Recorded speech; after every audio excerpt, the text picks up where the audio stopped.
सर्वमार्गेषु नष्टेषु कलोच खलधर्मणि पाषण्डप्रचुरे लोके कृष्ण एव गतिर्मम म्लेच्छाक्रान्तेषु देशेषु पापैकनिलयेषु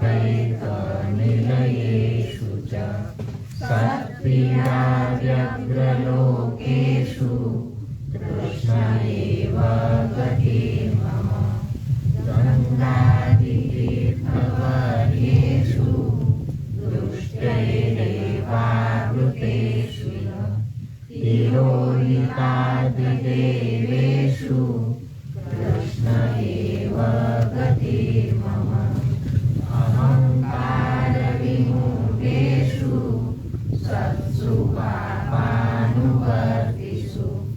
नागपूजार्थयत्नेषु कृष्ण एव गतिर्मम अपरिज्ञाननष्टेषु मन्त्रेष्वव्रतयोगिषु तिरोहितार्थदेवेषु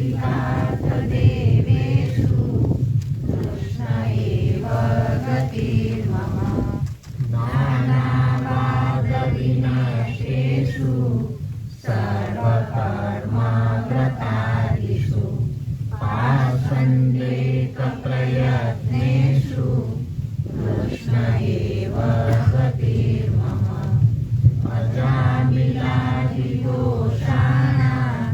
नाशकोऽयमवेशित यातिकाखिलमाहात्म्य कृष्ण एव गतिर्मम प्राकृता सकला देवा गणितानन्दकं बृहत् पूर्णानन्दो हरिस्तस्मात् कृष्ण एव गतिर्मम विवेकधैर्यभक्त्यादि रहितस्य विशेषतः पापासक्तस्य दीनस्य कृष्ण एव गतिर्मम सर्वसामर्थ्यसहित सर्वत्रैवाखिलार्थकृत् शरणस्थसमुद्धारं कृष्ण विज्ञापयाम्यहम् कृष्णाश्रयमिदं स्तोत्रं यः पठेत् कृष्णसन्निधौ तस्याश्रयो भवेत् कृष्ण इति श्रीवल्लभो ब्रवीत्।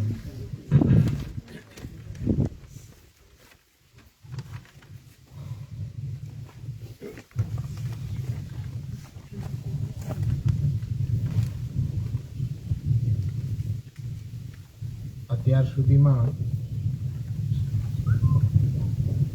ધર્મના જે 6 અંગો છે પ્રાય તેમાંથી દેશ, કાલ અને દ્રવ્ય એની ચર્ચા આપણે કરી ગયા. હવે ધર્મના એ 6 અંગોમાંથી ચોથું અંગ આવી રહ્યું છે કર્તાની વર્તમાન સમયમાં સ્થિતિ.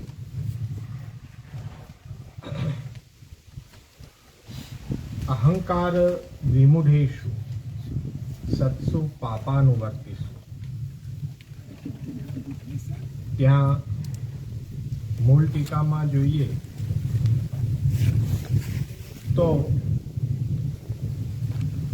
શ્રી રઘુનાથજી આજ્ઞા કરી રહ્યા છે કે અહંકારેતિ કિંચ વયમ સર્વજ્ઞાઃ કેવાસ્મતો અધિકા વેતારો યાન વયમ પૃચ્છામઃ ઇત્યેવં વિધિ અહંકારેણ વિશેષતો મૂઢેષુ આત્મોદ્ધારાપાય જ્ઞાન શૂન્યેષુ લોકેશ્વ ઇતિ પદમ પૂર્વ અસ્માદ્યમ આહાર્યમ.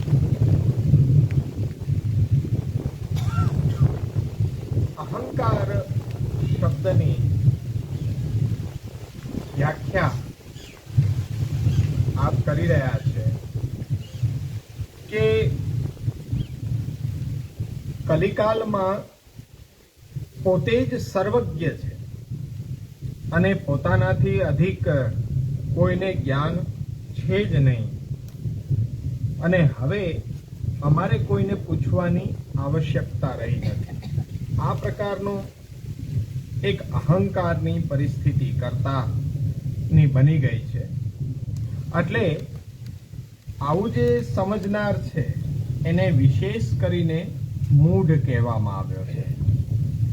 એટલે આત્મ ઉદ્ધારના જે ઉપાય છે એને જે જાણતા નથી એવા લોકોની અત્યારના પરિસ્થિતિ એવી છે કે વિપુલ પ્રમાણમાં છે. એટલે અહીંયા આપણે પ્રથમ શ્લોકની અંદર સર્વ માર્ગેષુ નષ્ટેષુ કલોચ ફલધર્મણી પાષંડ પ્રચુરે લોકે, એટલે એ લોકે પદ છે એ અહીંયા પણ આપણે લઈ લઈએ તો દરેક પંક્તિ છે એની અંદર આપણે કલોચ ફલધર્મિણી એનો અધ્યાહાર લઈને એ શ્લોકને સમજવાનો પ્રયત્ન કરવો જોઈએ. અહીંયા કર્તાની પરિસ્થિતિ શું છે તો એને પોતાના જ્ઞાનથી એટલો ઉન્માદ આવ્યો છે કે એને અહંકાર થઈ ગયો છે કે મારાથી વિશેષ કોઈ જાણતું જ નથી, અને મારાથી વધીને કોઈ જ્ઞાની ન હોય તો મારે હવે પૂછવાની કોને જરૂર છે? કોઈને નથી.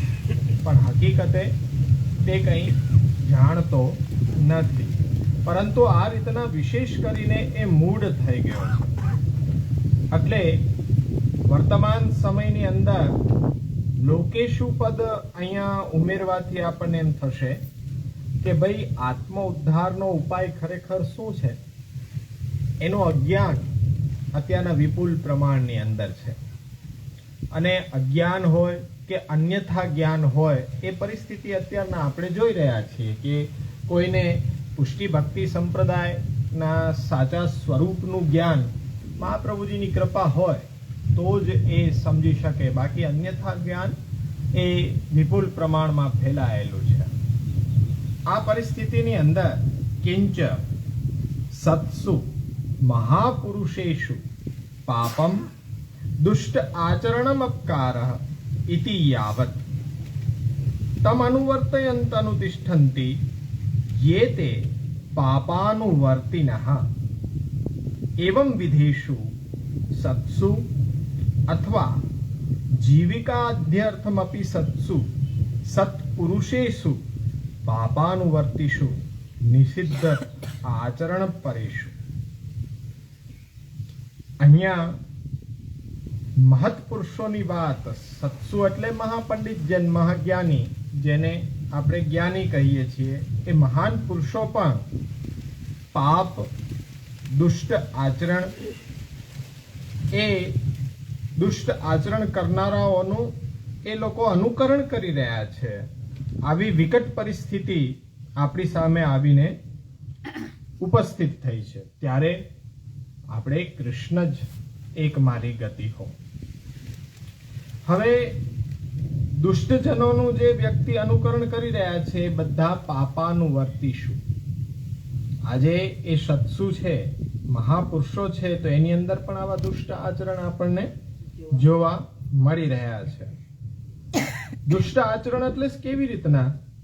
તો કે મહાપુરુષો જે છે એ આજીવિકાને માટે પાપાનુવર્તી થઈ ગયા છે, એટલે કે નિષિદ્ધ આચરણ કરવા લાગી ગયા છે. હવે અહીં તો સ્પષ્ટ આપણે સમજી શકીએ છીએ. શ્રી મહાપ્રભુજીના વચનો ઉપર ટીકાકારો વ્યાખ્યા કરી રહ્યા છે કે ભાઈ મહત્પુરુષો જેમાં આપણને શ્રદ્ધા છે કે આ જ્ઞાની છે, આ વિશેષ જાણકાર છે, તો એની અંદર પણ આવા કલિકાલને લીધે આપણને દોષો દેખાઈ રહ્યા છે. પણ એ લોકો ક્ષુદ્ર આજીવિકા માટે દુષ્ટ આચરણ કરી રહ્યા છે, પાપાચરણ કરી રહ્યા છે. એ આપણને સ્પષ્ટ દેખાઈ રહ્યું છે. આજે જે પણ કોઈ વૈષ્ણવ છે, તો વૈષ્ણવ એ પોતાના તનમન ધનથી પોતાના ઉપર બિરાજતા પ્રભુને એ સેવી રહ્યા છે. પરંતુ જેનામાં આપણી શ્રદ્ધા છે, તો આજે એમનો સેવાનો પ્રકાર કે એમના જે સેવા પ્રણાલિકાનો પ્રકાર આપણે જોઈએ તો આપણને સ્પષ્ટ સમજાઈ જાય કે અત્યારના કર્તાની પરિસ્થિતિ શું થઈ રહી છે, શેના માટે આવું બધું ઉદ્યમ. તો અહીંયા સ્પષ્ટ થઈ રહ્યું છે કે મહાપુરુષ પણ આજીવિકા માટે પાપાનુવર્તી થઈ ગયા છે, નિષિદ્ધ આચરણ કરવા લાગી ગયા છે. તો આવા લોકોમાં કયા પ્રકારનું નિષિદ્ધ આચરણ છે એ વિશિષ્ટ રૂપથી જોવામાં આવી રહ્યું છે.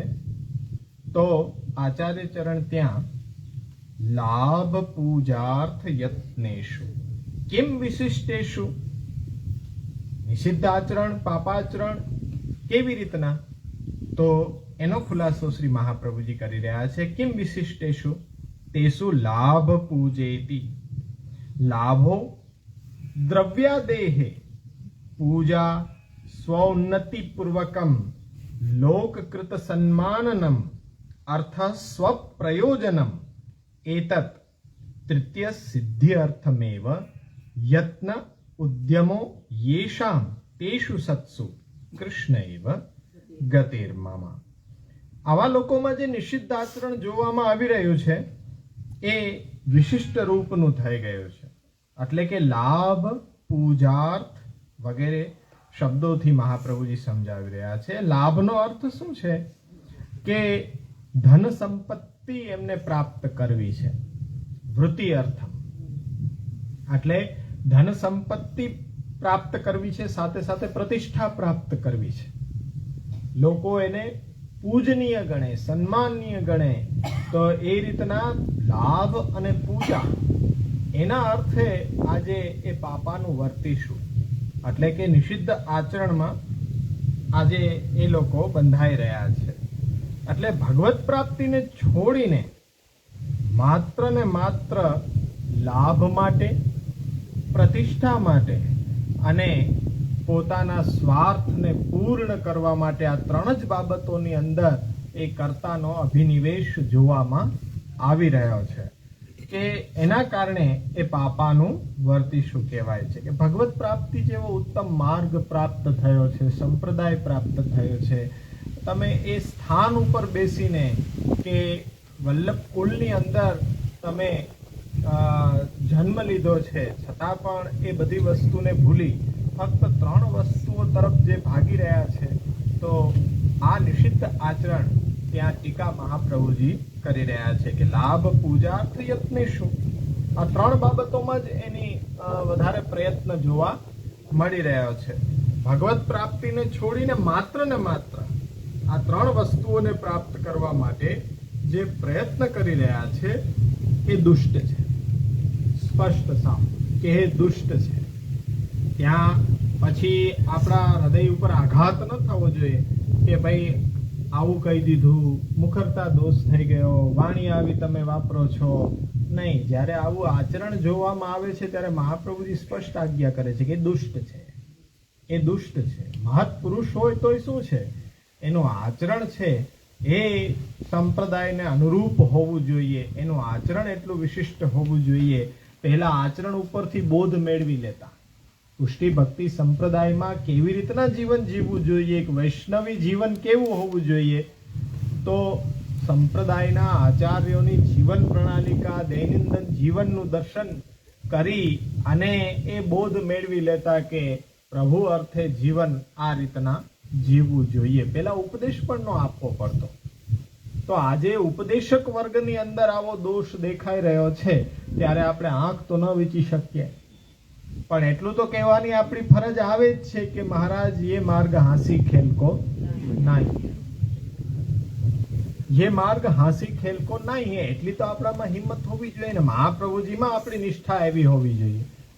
આજે આપણે મહાપ્રભુજીને ભૂલીને કોઈ વ્યક્તિમાં આકર્ષાઈ જઈએ છીએ, એના એ તામજામમાં આપણે આકર્ષાઈ જઈએ છીએ. એનું અનુશીલન કરશો, એને તમે એ અનુસરણ કરશો તો તમારો પણ જન્મ છે વ્યર્થ જ ખોવાનો રહ્યો. એટલે કઈ તરફ ચાલવું એનો નિર્ણય તો આપણે જ લેવો જોઈએ. એટલે આવા લોકો દુષ્ટ છે અને દુષ્ટજનો છે એ લોકમાં આજે વ્યાપ્ત થયેલા છે. હવે આમાં કોઈ એકાદ બે ની વાત નથી, પણ આ તો પાષંડ પ્રચુરે લોકે, એટલે લગભગ બધી જગ્યાએ આવા કર્તાઓની ભરમાર થઈ ગઈ છે કે જ્યાં જુઓ ત્યાં એ તમને આ જ રીતના કર્તાની પરિસ્થિતિ જોવામાં આવી રહી છે. એવું નથી કે કોઈ એક જ સંપ્રદાય, અન્ય સંપ્રદાયોની અંદર પણ બધી જગ્યાએ આ જ જોવા મળી રહ્યું છે કે બધી જગ્યાએ કર્તાની પરિસ્થિતિ આવી છે. એવા સમયમાં હવે અનુસરણ કોનું કરવું? શ્રી મહાપ્રભુજીનું. આપણી પાસે વાંગમય સ્વરૂપે શ્રી મહાપ્રભુજી બિરાજી રહ્યા છે, જેનું આપણે અધ્યયન કરી રહ્યા છીએ, તો એ પ્રમાણે આપણે ચાલવું જોઈએ. પણ આમાં વાત એટલા માટે છે કે કદાચ વિશેષ કરીને એ આપણે આકર્ષાઈ ન જઈએ એટલા માટે. વર્તમાન પરિસ્થિતિમાં શું છે કે એક તો વૈષ્ણવ અનુયાયીઓ છે એ હંમેશા સત્સંગ કરતા હોય, ભગવત વાર્તા કરતા હોય, તાદૃશ્ય વૈષ્ણવ. તો સૌ પ્રથમ તો એ જરાક પણ કોઈ તમને કંઈ વિશેષ પ્રકારનું સમજાવી દે એટલે આપણે બધા એ મહાપ્રભુજીને ભૂલીને પણ એવા વ્યક્તિમાં આકર્ષાઈ જાય.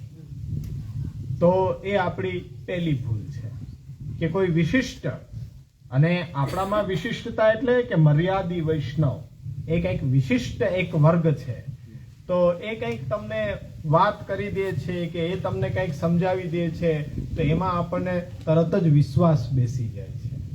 પણ મહાપ્રભુજીના વચનોમાં એટલી જલ્દીથી વિશ્વાસ બેસતો નથી. એનાથી આગળ આપણને મહાપ્રભુજી કરતા અન્યોના વચનો સાંભળવાનો એક ભાવ જાગૃત થઈ ગયો છે કે મહાપ્રભુજીને ન સાંભળવા, મહાપ્રભુજીને ન સમજવા, બાકી બધાને આપણે સાંભળવા સમજવાનો પ્રયત્ન કર્યો. અહીંથી આવું સાંભળ્યું, અહીંથી આવું સાંભળ્યું, તો એમાં આપણા મનની અંદર સંશય આવે છે. પણ શ્રી મહાપ્રભુજીને તમે એ અધ્યયન કરી રહ્યા છો, મહાપ્રભુજીને તમે શ્રવણ કરી રહ્યા છો, પછી કોઈની જિજ્ઞાસા હોવી જોઈએ નહીં. પણ વિવિધ પ્રકારના અત્યારના બધા પ્રવચનો સાંભળીને સંશયમાં આપણે મુકાતા હોઈએ છીએ. પછી આપણી શ્રદ્ધાનો વિષય કોઈ આવો વ્યક્તિ બની જાય કે મહત્કુલમાં જન્મ પામેલો વ્યક્તિ પણ જેના આચરણ શુદ્ધ નથી, તો પણ એના વચન પછી તમને કેવી રીતના એ પોષણ આપશે? જેનું આચરણ નથી એ મહાપ્રભુજીના સિદ્ધાંત પ્રમાણે, તો એના વચન પણ સાંભળવાથી તમને કેટલો? શ્રી હરિરાયજી સ્પષ્ટ ખુલાસો કરે છે કે ભાઈ મહાપ્રભુજીના વચનો ઉપર ન ચાલતા હોય છતાં પણ એવો કોઈ વ્યક્તિ તમને કોઈ સત્સંગની વાત કરે છે તો તમને એ સત્સંગ ફલીભૂત થઈ શકે કે ન થઈ શકે? તો ત્યાં સ્પષ્ટ શ્રી હરિરાયજી ખુલાસો કરી રહ્યા છે કે એવો વ્યક્તિ કે જે દેશકાલ પરિસ્થિતિને અનુરૂપ ચાલો મહાપ્રભુજીના સિદ્ધાંત પ્રમાણે નથી વર્તી રહ્યો, પણ અધર્મ પણ નથી કરી રહ્યો. ચાલો એટલું ઠીક કે નથી એ અનુસરણ કરી શકતો, પણ અધર્મ ન થવો જોઈએ. આ લાભ પૂજાર્થ પ્રયત્ન એનામાં દેખાતો ન હોવો જોઈએ. એ દંભ પાખંડથી દૂર હોવો જોઈએ. તો કદાચ એ સત્સંગની વાત કરે તો આપણને ફલીભૂત થઈ શકે. પણ જેની બુદ્ધિ આ લાભ પૂજાર્થ યત્નમાં એ બગડી ગઈ છે, તો એવો વ્યક્તિ પણ જો કોઈ સત્સંગની વાત કરશે તો એ આપણને સત્સંગ ફલીભૂત નહીં થાય. ઉલટાનું આપણો જે ભક્તિ ભાવ છે એનો નાશ અવશ્ય કરી શકે છે. એટલે ત્યાં પણ આપણે સંગમાં નિર્ણય, શ્રવણમાં પણ નિર્ણય, એ સત્સંગમાં પણ નિર્ણય પહેલા કરવો નિતાંત આવશ્યક છે. જેની તેની વાણી સાંભળવાથી પણ એના વિચારો આપણી અંદર સંચરિત થઈ શકે છે. તો કદાચ આપણને એ સાંભળવાથી પણ આપણા શરણાગતિના ભાવમાં કદાચ કંઈ પ્રતિબંધ આવવાની સંભાવના રહે છે. તો એવું કાર્ય કરે જ શા માટે? એટલે જ મહાપ્રભુજી આપણને કૃષ્ણ એવ ગતિર્મમ, બધેથી આશ્રય છોડાવીને ભગવદ આશ્રય એ ફલરૂપ કેવી રીતના આપણને થાય, તો આ કૃષ્ણાશ્રય ગ્રંથમાં એ આપણને સ્પષ્ટ જોવા મળી રહ્યો છે. તો આને હવે થોડોક વિસ્તાર આપણે કરીએ. કલૌચ ખલ ધર્મિણી, આનો આપણે અધ્યાહાર લઈને આ ત્રીજા શ્લોકને આપણે જોઈએ. તો અત્યાર સુધીમાં આપણે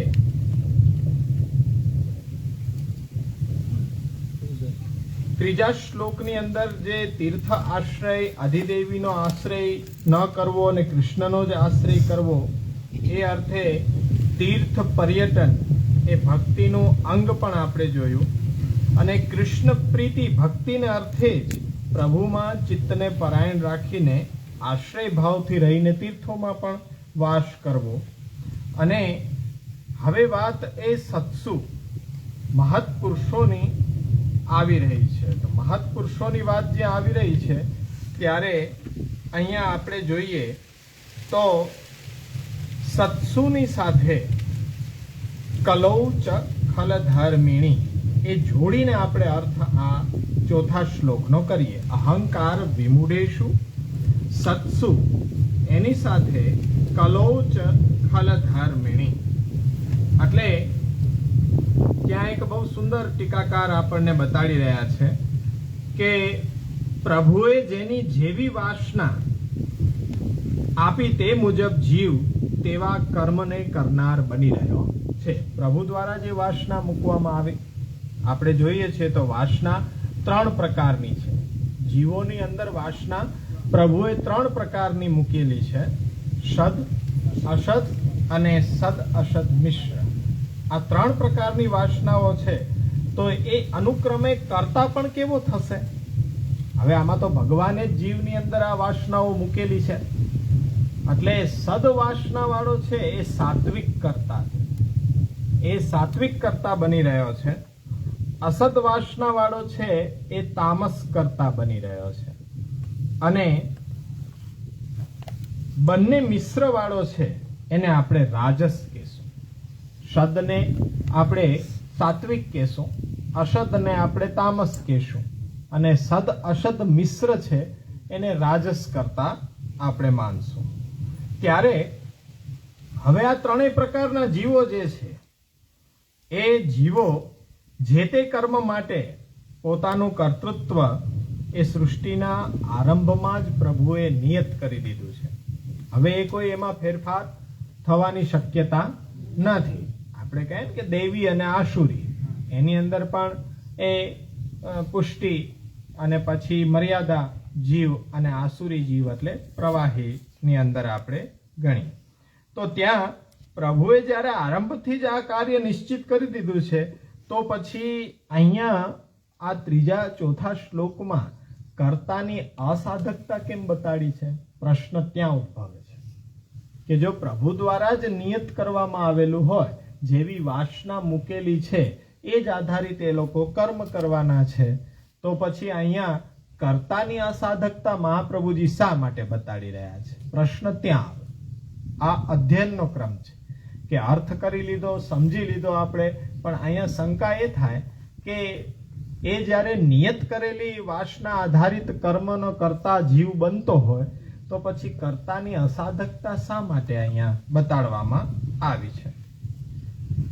તો એના ઉત્તરમાં ગીતાજીમાં જે પ્રકારના કર્મથી મોક્ષની યોગ્યતા પ્રાપ્ત થાય તેના માટે 4 વાતો ભેગી મળે ત્યારે શક્ય બને કે કોઈ કર્મ છે મોક્ષની યોગ્યતા ક્યારે સંપાદન કરે ભગવદ્ ગીતાના આધારે. તો કે 4 વસ્તુઓ એક જગ્યા ઉપર એકત્રિત થાય ત્યારે એ કર્મ છે મોક્ષને એ સંપાદન કરી શકે છે. કઈ 4 બાબતો? તો કે સાત્વિક કરતા હોવો જોઈએ, કર્મનો કરનાર સાત્વિક જ હોવો જોઈએ, સાત્વિક એનો દેહ હોવો જોઈએ, તેમજ એનું જ્ઞાન પણ સાત્વિક હોવું જોઈએ અને એ જ્ઞાન આધારિત એનું આચરણ પણ સાત્વિક હોવું જોઈએ. આ 4 વસ્તુઓ એક જગ્યાએ ભેગી થાય ત્યારે કરેલું કર્મ છે એ તમારું મોક્ષને સંપાદિત કરી શકે છે ભગવદ્ ગીતાના આધારે. કરતા હોવો જોઈએ સાત્વિક, એનું જ્ઞાન પણ સાત્વિક, એનો દેહ પણ સાત્વિક અને એનું આચરણ કર્મ એ પણ સાત્વિક હોવું જોઈએ. એટલા માટે જ અહીંયા ગીતાજી અને શ્રીમદ ભાગવતની અંદર એ કર્તાના ભેદની સાથે કર્મ અને જ્ઞાનના પણ ભેદ પાડવામાં આવેલા છે. હવે બધા જ પરતંત્ર છે અને સ્વેચ્છાએ દરેકને કોઈ આપમેળે કોઈ બંધ બેસાડી શકતું નથી. તેથી ક્યારેક શું થાય કે કર્તા સાત્વિક હોય અને તેને તામસ દેહ મળે, કર્તા સાત્વિક હોય પણ દેહ તામસ મળે અને તેમ છતાં તેનું કર્તૃત્વ સાત્વિક હોવા છતાં પણ શાસ્ત્રોક્ત કર્મમાં એનો અધિકાર આપવામાં આવે નહીં, કારણ કે દેહ એને તામસ મળેલો છે. એટલે હવે સાત્વિક કરતા હોય પણ એની બુદ્ધિ તામસ હોય તો એની બુદ્ધિ તામસ મળેલી છે તો પછી સદ વસ્તુને જાણીને પણ અંતે તો એ તામસ કર્મમાં જ પ્રવૃત્ત થશે. એ જ રીતના કરતા તામસ હોય પણ દેહ એનો સાત્વિક મળેલો હોય. આવું જરૂરી છે. આપણે કોઈ એવું ન કહી શકીએ 4 બાબતો એક જગ્યાએ ભેગી થાય તો એ કર્મ છે મોક્ષને સંપાદિત કરે, પણ એ મળવું તો બહુ મુશ્કેલ છે, દુઃસાધ્ય છે. પણ ક્યારેક ક્યારેક આપણી બુદ્ધિ સાત્વિક હોય પણ કર્મ તામસ થઈ જતું હોય, ક્યારેક કર્મ સાત્વિક હોય તો દેહ સાત્વિક મળેલો હોય, પણ એ 4 વસ્તુ એક સાથે મળે એ બહુ રેર છે. હવે અહીંયા સાત્વિક દેહ પામે તો પણ સાત્વિક કર્મને તામસ પ્રકારે જ આચરણ કરે, કારણ કે એની બુદ્ધિ તામસ મળેલી છે. કોઈ પણ મંત્રને જપીને પરપીડા આપવાનો એનો ઉદ્દેશ્ય હોય છે અને જન્મ પણ ક્યાં દેહમાં મળે, કેવી બુદ્ધિ મળે અને કેવું જ્ઞાન મળે એ બધું નિર્ધારિત કોના દ્વારા થઈ રહ્યું છે? તો કે ઈશ્વર ઈચ્છાથી જ આ બધું નિશ્ચય થઈ રહ્યું છે. એટલે અહીંયા કૃષ્ણાશ્રય ગ્રંથમાં આ 4થા શ્લોકમાં ધર્મના 4થ અંગમાં જે કર્તા છે એ માત્ર જીવ પરક એનો અર્થ ન લેતા પણ જીવ, દેહ, જ્ઞાન એ બધાને સાથે લઈને કર્તા કહેવામાં આવે છે. અહીંયા સંશય જે થઈ રહ્યો હતો કે બધું ઈશ્વર ઈચ્છાથી નિયત થઈ રહ્યું છે તો કર્તાની અસાધકતા શા માટે કહી રહ્યા છો? પણ ત્યાં વિશેષ બાબત અહીંયા આપણને જાણવા મળે છે કે અહીંયા કર્તા એટલે કોઈ જીવ પરક તમે અર્થ ન લ્યો, પણ એ જીવ, એને મળેલો દેહ, એનું જ્ઞાન અને એનું કર્મ એ બધાને સાથે લઈને તમે અહીંયા કર્તાનો વિચાર કરવામાં આવ્યો છે. હવે અત્યારના વર્તમાન કાળમાં જે સાત્વિક સંપત્તિ આપણને પ્રાપ્ત છે તેવો શુદ્ધ સાત્વિક કરતા આજે આપણને પ્રાપ્ત થવાનો જ નથી, કે તેની પાસે બધી શુદ્ધ સંપત્તિ હોય એવો શુદ્ધ સાત્વિક કરતા વર્તમાન સમયમાં આપણને પ્રાપ્ત નહીં થાય. સાત્વિક દેહમાં, સાત્વિક વેશમાં, સાત્વિક કાર્યમાં તેની સ્થિતિ હોવા છતાં પણ તેનું અંતર્મન, તેના વિચારો, તેની ઈચ્છાઓ એ બધા સત્કાર્યમાં હેતુ. હવે આ બધું કેવી રીતના? તો કે રજોગુણ અને તમોગુણ પણ સાથે સાથે સાત્વિક ગુણની સાથે છે. એટલે ત્રણેયથી એ મિશ્રિત રંગાયેલા છે. અત્યારના જે જ્ઞાન છે, દેહ છે, બુદ્ધિ છે, પ્રકૃતિના ગુણોથી આજે લિપ્ત થયેલી છે. એટલે આજે એ રજોગુણ અને તમોગુણ સાથે હોવાથી આજે એવા કર્તાઓ માર્ગદર્શક કે ધર્મ ઉપદેશક હોય તો એમના દ્વારા કરાયેલું માર્ગદર્શન કે એમના દ્વારા અપાવવામાં આવેલા ધર્મ ઉપદેશ એ હવે પોતાના સ્વાર્થ માટે જ છે, લાભ પૂજાને જ સિદ્ધ કરવા વાળો છે. કારણ કે મૂઢ અંતઃકરણની દશામાં પાપ આચરણ એનાથી થઈ રહ્યો છે. એટલે તેનાથી કોઈ પણ શ્રેય આજે સિદ્ધ થઈ શકે એમ છે નહીં. અને એવાના સંગથી તો આપણું જે રહ્યું સહ્યું શ્રેયસ્કર જે થોડો ભક્તિભાવ છે પણ નાશ થવાનો પૂરેપૂરો સંભવ રહે છે. એટલા માટે અહીંયા મહાપ્રભુજીએ કલોચક ખલધર્મણી દરેક શ્લોકની સાથે અધ્યાર લઈને આપણે જો અર્થ કરીએ તો મહાપ્રભુજીનું તાત્પર્ય આપણને બહુ સરસ રીતે સમજાઈ જાય છે. એટલે સત્સુ એટલે કેવો કે અહંકારથી જેનું અંતઃકરણ વિમૂઢ બની ગયો છે અને એ વિમૂઢ અંતઃકરણથી એ પાપનું અનુસરણ કરવા લાગ્યો છે, પાપાનું વર્તીશું થઈ રહ્યો છે. હવે શબ્દ શબ્દનો પ્રયોગ થયો હોવાથી હવે શબ્દ સાથે અંતઃકરણ અને વિમૂઢ અંતઃકરણ વાળા પાપમાં પ્રવૃત્ત એવા સત્પુરુષો એવો અર્થ શબ્દ શબ્દ છે એ આની સાથે વપરાયેલો છે કે અહંકાર વિમૂઢેષુ સત્સુ પાપાનું વર્તીશુ. હવે ત્યાં તમે જુઓ કે શબ્દ સત્સુ શબ્દ ક્યાં મૂકેલો છે?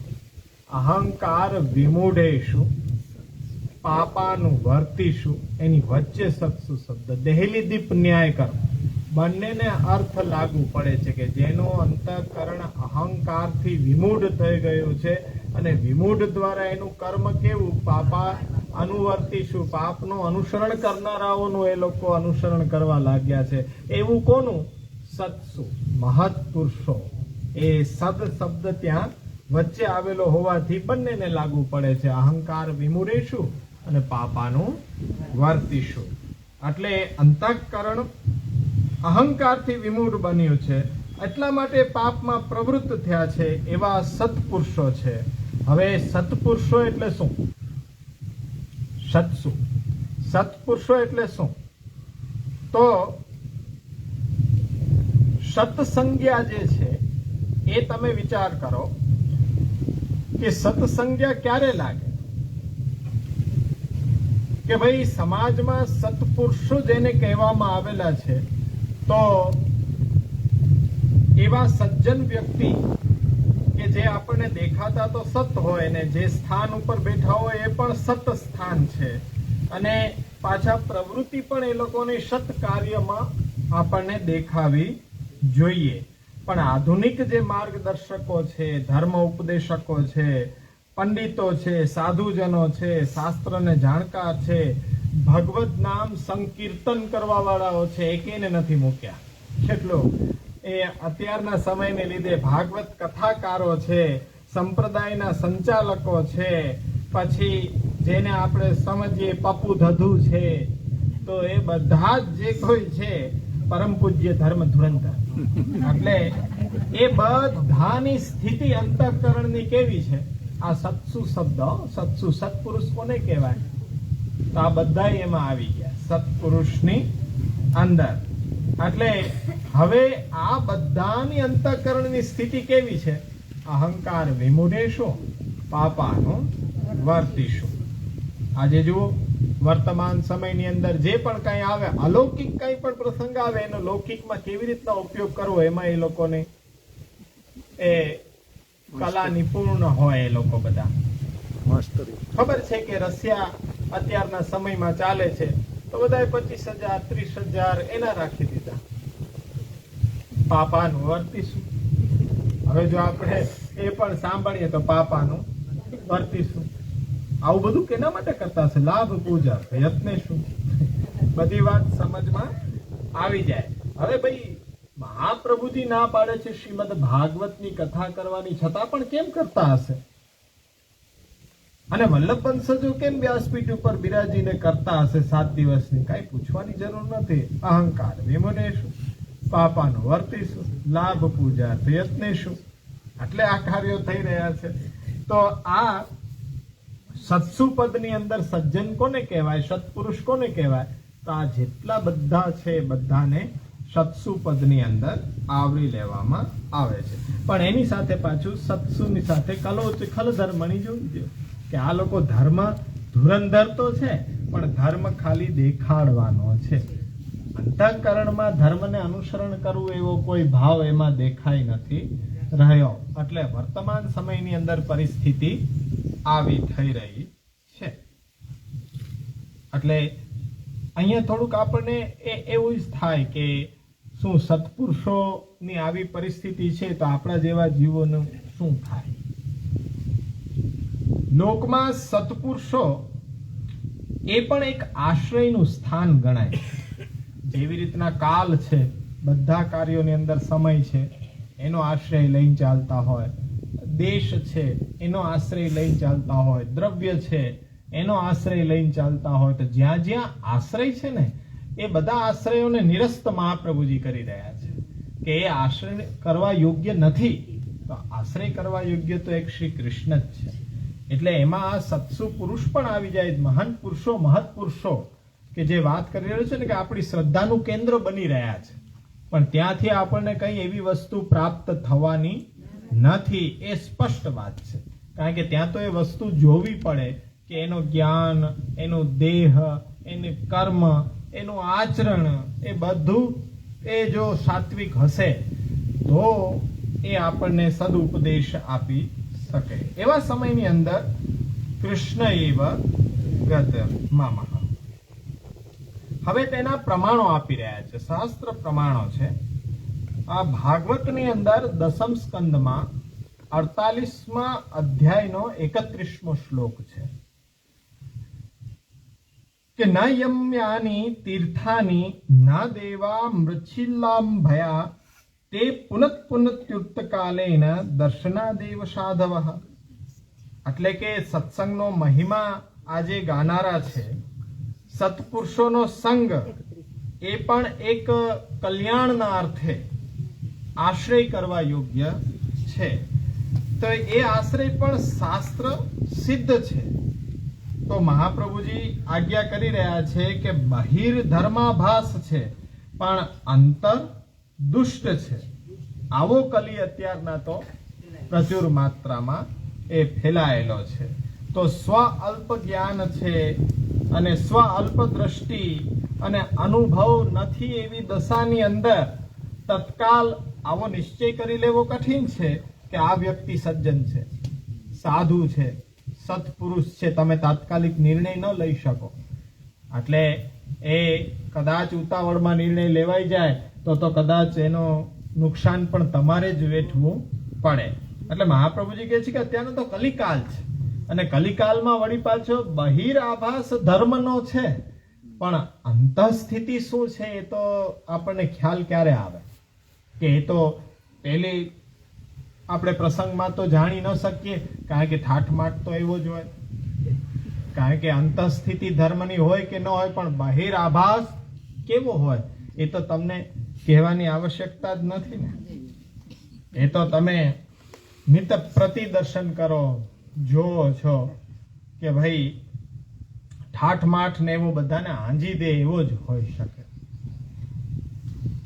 16 મુદ્રાઓ ધારણ કરવામાં આવે. હવે એ મુદ્રાઓ છે કે તિલક છે, સુંદર મજાનું સુંદર ઠાકુરજીને બતાડવા માટે છે.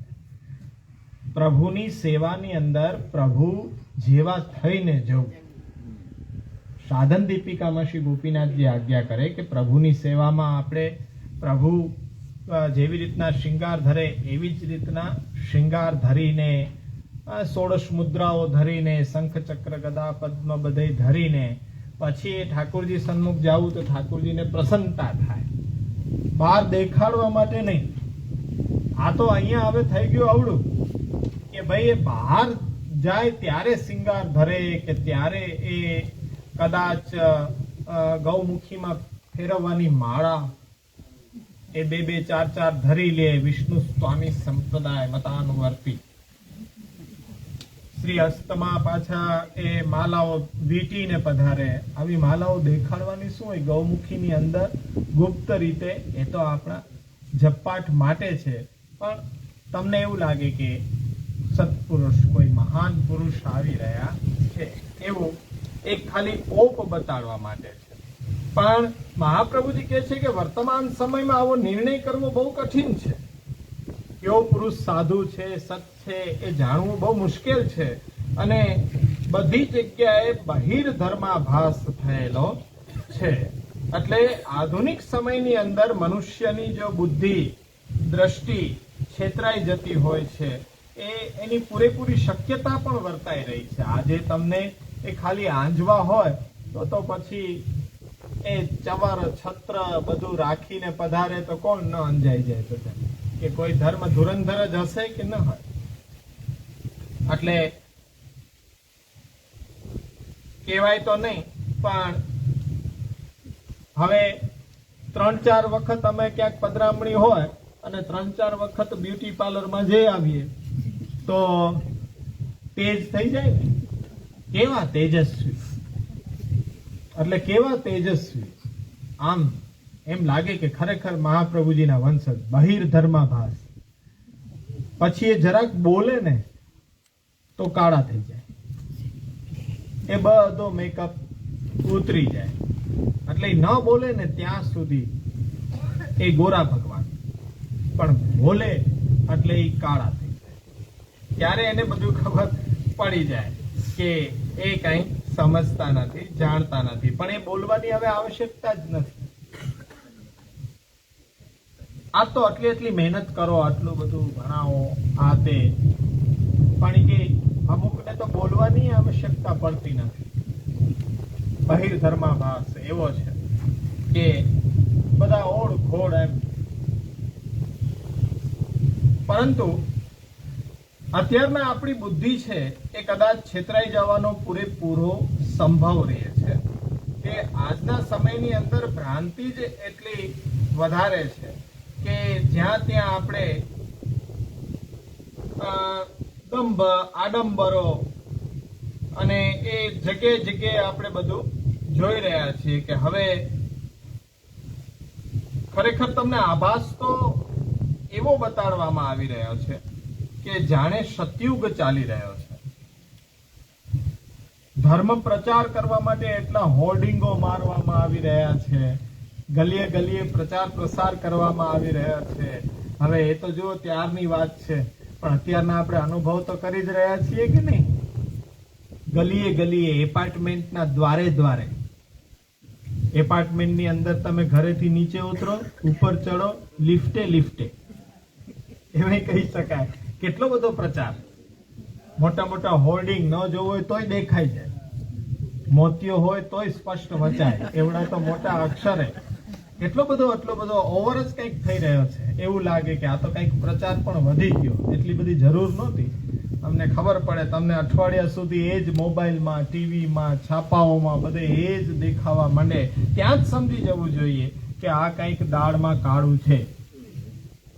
દાળમાં કાળું હોય તો હજી ગોતી શકાય, દેખાવામાં તકલીફ પડે, પણ આખી દાળ જ કાળી હોય તો અત્યારના એ છે. તો અહીંયા એક બહુ સુંદર વાતાવરણ કે વર્તમાન કાળની અંદર સતયુગનું વાતાવરણ અત્યારના જામતું જાય છે એવું લાગે છે. પણ એ સતયુગ ખરેખર નથી આવ્યો, એ આપણા હૃદયની એક ભ્રાંતિ છે. તમને એવું લાગે કે ઓહો હવે તો આ નજીકમાં આવી ગયા, આપણે ગોકુળ થઈ ગયું. ના, એ ગોકુળ નથી થયું, ત્યાં નંદાલય નથી થયું, કંસનું કારાગૃહ. બધા ખુશ થતા હોય કે ઓહો હવે તો નજીક આવી ગયા, આપણે તો જો રળિયામણું થઈ ગયું, એટલે ગોકુળ બની ગયું. ગોકુળ નથી, ભ્રાંતિ છે. આ કઈ સતયુગ ક્યાંથી આવી શકે? કલયુગની અંદર એ નંદાલય નથી બન્યો, કંસનો કારાગૃહ છે. એ કારાગૃહ બન્યો છે. કારાગૃહમાં બનાવવામાં વળી પાછા જે લોકો સહભાગી થયા છે એનું શું થાય? એમાં થવાય સહભાગી. પણ આ બુદ્ધિ બેર મારી ગઈ છે ને, કંસનું કારાગૃહ બનાવતો, અહીંયા તો દેવકીજી વસુદેવજીને પરિશ્રમ, ઠાકોરજીને પણ પરિશ્રમ એ પડવાનો છે, તો એમાં પાછા સહભાગી થાવ. નંદાલયમાં સહભાગી થાવ છો કે કંસના કારાગૃહમાં? પણ કઈ વિચાર કર્યો હોય તો ને મહારાજ, આવો બધાય પ્રયત્ન કરતા હોય તો કેવું સુંદર થાય. કોઈ કહેતું તો નથી અમને, પછી તો અમને ખ્યાલ ક્યાંથી પડે, પણ હવે તો બની ગયું. પણ હવે એક ઈંટે મુકાણી તમારા નામની કારાગૃહમાં, તો એ તો પછી આખું એ જેટલું પાપ કંસનું એટલું એમાં એક ઈંટ ફૂલ નહીં તો બસ એ પાંખડી જ છે. એ તમને નરક સુધી લઈ જવા માટે પાંખડી ઉપર બેસીને નરક યાત્રા સુધી જવાનું એટલું છે. એટલે કે આ બધું સતયુગ આવી ગયું છે તો એ શું છે? પણ જુઓ તમે એક વસ્તુ અહીં ટીકાકાર બહુ સુંદર સમજાવી રહ્યા છો કે ભાઈ કોઈ સત્પુરુષ હોય તો એને સત્પુરુષ તરીકે ઓળખવો એટલો બધો કઠિન નથી, પણ જે દંભ આડંબર કરતો હોય એને ઓળખવો બહુ કઠિન છે. સત્પુરુષ હોય એને તો નિરપેક્ષ હોય ને, કોઈનાથી કઈ અપેક્ષા હોય નહીં, એને કોઈ ઠાઠમાઠ કે એને કોઈ કઈ આવશ્યકતા નથી. પણ જે દંભ આડંબર કરી રહ્યો છે એને ઓળખવો બહુ કઠિન છે. તો હવે જે દંભ આડંબર જે કરેલો બકાસુર સૂતેલો હતો ને, આજે દંભ આડંબરનો બકાસુર પોતાની બે ચાંચ વચ્ચે બધા જ ક્ષેત્રોને આવરીને બેઠો છે. જ્યાં જુઓ ને ત્યાં દંભ, જ્યાં જુઓ ત્યાં આડંબર. હવે બકાસુર જાગી ગયો છે અને એ બકાસુરની પહોળી ચાંચ એટલી બધી લંબાઈ પૂર્વક છે કે એમાં બધા જ એની અંદર આવરી લીધા છે. બે ચાંચની વચ્ચે છે, બકાસુરની બે ચાંચની વચ્ચે આપણે બધા પણ એમાં આવી ગયા છીએ. પણ જો કૃષ્ણ એવ ગતિર્મમ હોય તો એ ચાંચ ચીરાઈ જાય, પણ જો એ કૃષ્ણ એવ ગતિર્મમ ન હોય અને આવા દંભ આડંબરમાં આવી ગયા તો પછી બકાસુર છે એ લઈ ગયો.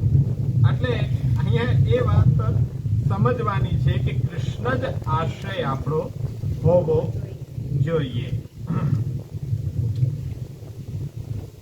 શ્રીમદ ભાગવતની અંદર તમે જુઓ તો 12મો સ્કંદ અને બીજો અધ્યાય અને એનો બીજો જ શ્લોક, વિત્તમેવ કલો નૃણામ જન્મ આચાર ગુણોદય ધર્માન્ય વ્યવસ્થાયામ કારણમ બલમેવ હિ. બહુ સુંદર શ્રીમદ ભાગવત કલયુગનું વર્ણન કરે છે. તો એ વર્ણનમાં શું કહે છે કે કલયુગમાં જેની પાસે અઢળક સંપત્તિ છે, અઢળક ધન છે, એ જ વ્યક્તિને કુલવાન ગણાય, આચારવાન ગણાય, મોટો પંડિત ગણાય, ગુણવાન પણ ગણાય, કે જેની પાસે સામર્થ્ય છે એને બધા પૂજે. પરંતુ ધર્મ અને ન્યાયની વ્યવસ્થા પણ આવા સંપત્તિવાન લોકો જ કરતા હોય છે. જેની પાસે સંપત્તિ ન હોય એને કોઈ ન પૂછે અત્યારના. તો હવે જે લોકો પાસે ધન નથી, સામર્થ્ય નથી, બલ નથી, એને બધા હીન ગણે છે, એના ઉપર શંકાની નજરે જોવે છે. ચોર બદમાશ હોય એવી રીતના શંકા કરી રહ્યા છે. તો આ સમયે આવો કલિકાલ હોય તો એમાં સાધુ પુરુષ તરીકે તો માત્ર દંભ જ હશે, દંભી લોકો જ સાધુ પુરુષ તરીકે પ્રસિદ્ધ થયા હશે. એ સ્પષ્ટ વાત છે કે અત્યારના તો જેની પાસે સંપત્તિ છે અને એ સંપત્તિવાન વ્યક્તિને જ ગુણવાન ગણે છે બધા, અને એ બલવાન ગણે છે. પણ એ સમયની અંદર સત્પુરુષ પણ કોણ ગણાશે? આવો વ્યક્તિ. કારણ કે આ કલિકાલની એ સ્થિતિ આજે થઈ રહી છે. એટલે આપણને અત્યારના તમને કહું તો સમાજ સેવા કરવા વાળા, ધર્મ સેવા કરવા વાળા, લોક સેવા કરવા વાળા, રાષ્ટ્ર હિતમાં સેવા કરવા વાળા બધા આમાં આવરી જાય છે કે નથી આવરી જાય? કારણ કે એને જ બધા મોટા ગણે ને. આપણે તો રાજના ખાસા ખવાસો, મુક્તિ મન ના આવે. અને આપણે રાજના ખાસા ખવાસો હોય તો આપણને કોણ પૂછે? અત્યારના કોઈ પૂછે? કોઈ ન બોલા. પણ સંપત્તિવાન ના આશ્રય રહે તો કેમ બધા પૂછે, બધા મળે. પણ એ કલિકાલનો પ્રભાવ છે. એટલે અહીંયા પૈસો, ધન લોલુપતા, આ લોભીપણું, એટલે આવી ઈચ્છાઓ, વિચારો વાળા જ આજે આવા ઉચ્ચ સ્થાનો ઉપર બિરાજીને વળી પાછા આખા સમાજને દોરી રહ્યા છે. એટલે આજે પરિસ્થિતિ બહુ વિકટ છે અને એવી વિકટ પરિસ્થિતિની અંદર આપણે પ્રભુથી બહિર્મુખ થવાનો પૂરેપૂરો સંભાવ છે. આનો વિસ્તાર કરો ત્યારે જ એક ખ્યાલ આવે છે કે અહીંયા અહંકાર વિમૂઢેશુ સત્સુ પાપાનુવર્તિષુ લાભ પૂજાર્થયત્નેષુ કેટલી ભયંકર પરિસ્થિતિ એ કલયુગની અંદર બતાડવામાં આવ્યું છે. ધર્મનો નાશ અત્યારના કલયુગની અંદર થઈ રહ્યો છે. એ પ્રલયના રૂપમાં નહીં, પણ આ રીતના કે ધર્મના ઉપદેશકો અધર્મને આચરણ કરવા વાળા બની ગયા છે. એટલે આજે ધર્મનો હાસ થઈ રહ્યો છે. એટલે આજે અધર્મને જ લોકો ધર્મ માને છે અને એવી પ્રવૃત્તિની અંદર વળી પાછા બધા સહભાગી બની રહ્યા છે કે જે ધર્મ નથી, અધર્મ છે. એ અધર્મની પ્રવૃત્તિઓમાં આપણે સહભાગી થઈ રહ્યા છીએ. ધર્મની પ્રવૃત્તિમાં સહભાગી થવા માટે તો હિંમત જોઈએ, ધૈર્ય જોઈએ, પણ અધર્મની પ્રવૃત્તિની અંદર હૈયે હૈયું દળાય. આશ્ચર્ય કરે કે લે તમે ન આવ્યા, આખું જુનાગઢ ભેગું થયું અને તમે જ રહી ગયા. બહુ દુર્ભાગ્યશાળી છો. એ આપણને દુર્ભાગ્યશાળી કે આપણે હસવું આવે આપણને કે આ લોકો તો જો પોતે દુર્ભાગ્યશાળી છે એ કહેતા નથી ને આપણને ઉલટાના દુર્ભાગ્યશાળી. અમે સૌભાગ્યશાળી કહેવાય, મહત સૌભાગ્યશાળી કે જંગ જીતી ગયા, કે આટલો વિકટ સમય હતો એ પાર ઉતારી દીધો પ્રભુએ, કે લગારે ઈચ્છા ન થઈ જરાય. બાકી કોના પગ નો ચાલી નીકળે. ચાલો ને તમે હવે ત્યાં કેવું સરસ બધું કેવું. એટલે આવા વર્તમાન સમયની અંદર આવી રીતના ધર્મનો હાસ થઈ રહ્યો છે. એક કવિતા બહુ સુંદર છે, પણ બહુ અતિ તમારા ઉપર પાછો વજ્રાઘાત થઈ જાય એટલે એ કવિતા આપણે રહેવા દઈએ. પરંતુ એટલે એ ના પાછા આમાં શું કે કેવું બોલે છે તમે એ અધર્મનું આચરણ કરનારાઓ એ આજે જે ધર્મના સ્થાન ઉપર બેઠા છે એને લઈને બનાવવામાં આવી છે કે નથી દીઠી કદી ભૂખને છતાંય ઉપવાસ ઉપર વ્યાખ્યાન આપવા બેઠા છે. કોઈ દિવસ ભૂખ શું છે એ ખબર ન હોય અને ઉપવાસ ઉપર વ્યાખ્યાન એને ક્યાંથી દેતા આવડે. પરિસ્થિતિ આજે આવી છે. અનીતિમય ભર્યું જીવન જીવે અને સમાજમાં નીતિ ઉપર બોલવા બેઠા છે. પોતાનું જીવન અનીતિ ભર્યું છે તો હવે અત્યારના જે સમાજ સેવા, રાષ્ટ્ર સેવા કરવા બેઠા છે ને તો એ બધા નીતિનું ભાષણ દેવા બેઠા છે. પરાઈ નારીને દેખીને નયન જેના આમ તેમ ડોલે એને સભા મધ્યે ઉભો થઈને પાછો બ્રહ્મચર્ય ઉપર બોલવા બેઠા છે. આ પરિસ્થિતિ અત્યારના વર્તાઈ રહી છે. એટલે હું કહી રહ્યો હતો કે સેન્સિટિવ મુદ્દો છે. એટલે ઈર્ષા, મદ અને મમતાના લોભમાં પાંગડો થઈને વ્યાસની ગાદી ઉપર જઈને પાછો ભક્તિ ઉપર બોલવા બેઠા છે. એટલે આ પરિસ્થિતિ અત્યારના સચોટ છે અને આ હું એ આપણા અધ્યયન વર્ગના ગ્રુપમાં કવિતા મૂકીશ. બહુ ચોટદાર છે કે અત્યારના અહંકાર વિમૂઢેશુ સત્સુ પાપાનુવર્તિષુ લાભ પૂજાર્થયત્નેષુ કૃષ્ણેવ ગતિર્મમ. એ અત્યારના ઉપદેશકોની કેવી પરિસ્થિતિ છે એનો ચિતાર અહીંયા આપેલો છે. જો સમજે છે બધા, આપણે અભ્યાસ કરીએ છીએ, આપણે સમજીએ નહીં, પણ લોક સાહિત્યકારો પણ સમજે છે કે વર્તમાન સમયમાં કલિકાલનો પ્રભાવ કેવો છે. એટલે આવા લોકો અત્યારના શાસ્ત્રના ઉપદેશ આપવા બેઠા છે, કથા વાંચવા બેઠા છે, નીતિ ઉપર, ધર્મ આચરણ ઉપર ઉપદેશ આપવા બેઠા છે. તો એમને શું ખબર પડે? જેને ભૂખ કોઈ દિવસ જોઈ નથી તો ઉપવાસનું મહત્વ શું હોય એને ક્યાંથી ખબર પડે? એટલે કે આ સત્પુરુષોની આવી એ પરિસ્થિતિ છે. એટલે અત્યારના ત્યારે હવે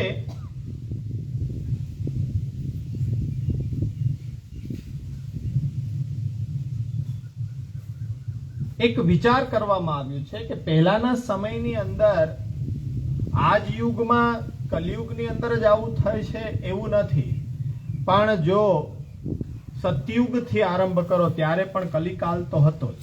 ત્યારે આવા દુષ્ટ અસજ્જન અસત્પુરુષો તો હતા જ, રાક્ષસો હતા. સતયુગથી થતા હિરણ્યકશ્યપુ, હિરણ્યાક્ષ, રાવણ, કંસ, બધામાં એ બધા યુગની અંદર થયેલા છે. તો એવો વિચાર કરો કે રામ રાવણ યુદ્ધમાં આટલો બધો ખૂન ખરાબો થયો, એના કરતા રાવણને શ્રી રામચંદ્રજી પાસે થોડું માખણ લગાડીને એ શ્રીમંતોની માફક રામ ભક્ત કે વૈષ્ણવ બનાવી દીધો હોત તો. એટલે એ વર્તમાન પરિસ્થિતિનો ઈશારો છે કે થોડુંક માખણ શ્રીમંતોને લગાડી દીધું હોત તો તમારા જેવા, ઓહો, તમારા વિના અંધારું છે, તમે ન હો તો આ બધું કઈ કાર્ય પાર ન પડે. અરે ઠાકોરજી પાર પાડે, એ શું પાર પાડવાના હતા? પણ એવી રીતના માખણ ત્યારે લગાડી દીધું હોત તો સોનાની લંકાનો રાજા જો સેવક થઈ જાય પછી તો શું બાકી રહે? પછી શું બાકી રહે? ધડુકભાઈ જેવો હોય, હવે એ જો કંઠી પહેરી લે પછી તો શું ન બાકી રહે? એટલે અત્યારનો તો એ વિચાર કરવો પડે કે હનુમાનજીએ બહુ મોટી ભૂલ કરી કે લંકા બાળી નાખી. બાળાય કઈ લંકા? સોનાની હતી લંકા.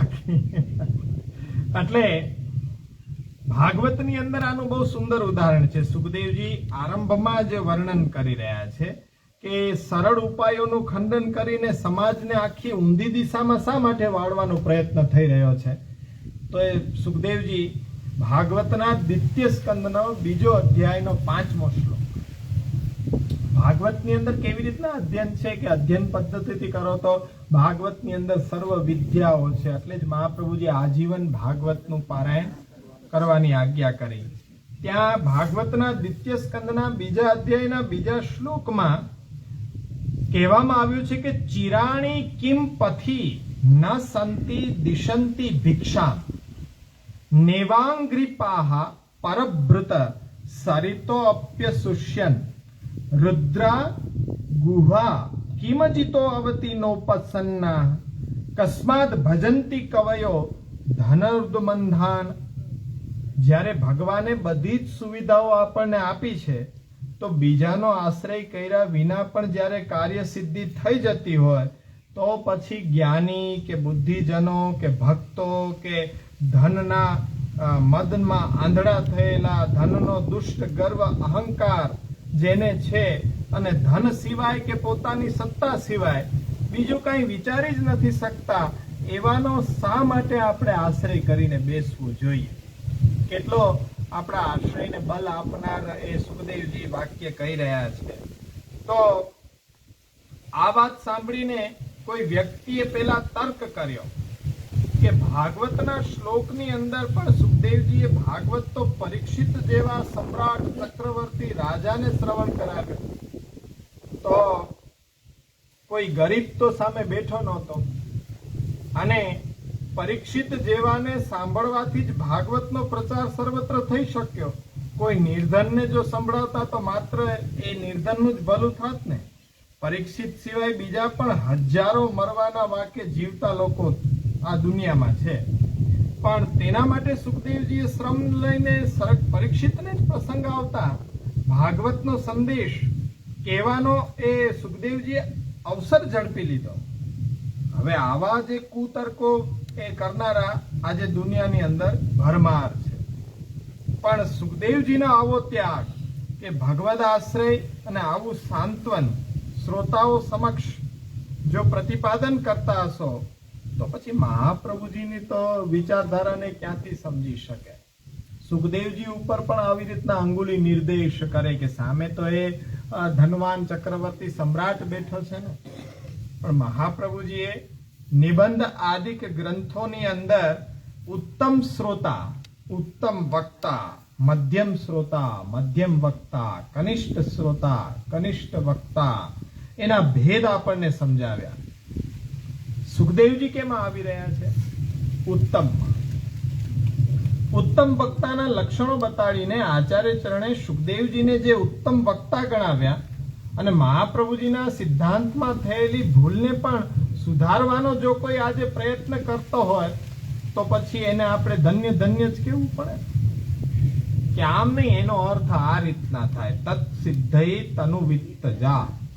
તનુજા અને વિત્તજા બે પદ અલગ થઈ શકતા હોય. અરે ભાઈ, થઈ શકે છે વ્યાકરણની દૃષ્ટિએ, પણ મહાપ્રભુજી જેવા આચાર્યને શું વ્યાકરણ નો ખબર હોય?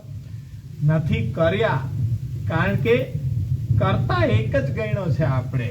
તનુજ વિત્તજા સેવા કરનાર એક જ હોવો જોઈએ. કોઈ તનુજા સેવા કરે, કોઈ વિત્તજા સેવા કરે, એ રીતના કરતાના ભેદ નથી ત્યાં. આવા ભેદને બતાડનારાઓને પછી ધન્ય ધન્ય જ કહેવું પડે, ધન્ય ધન્ય જ કહેવું પડે.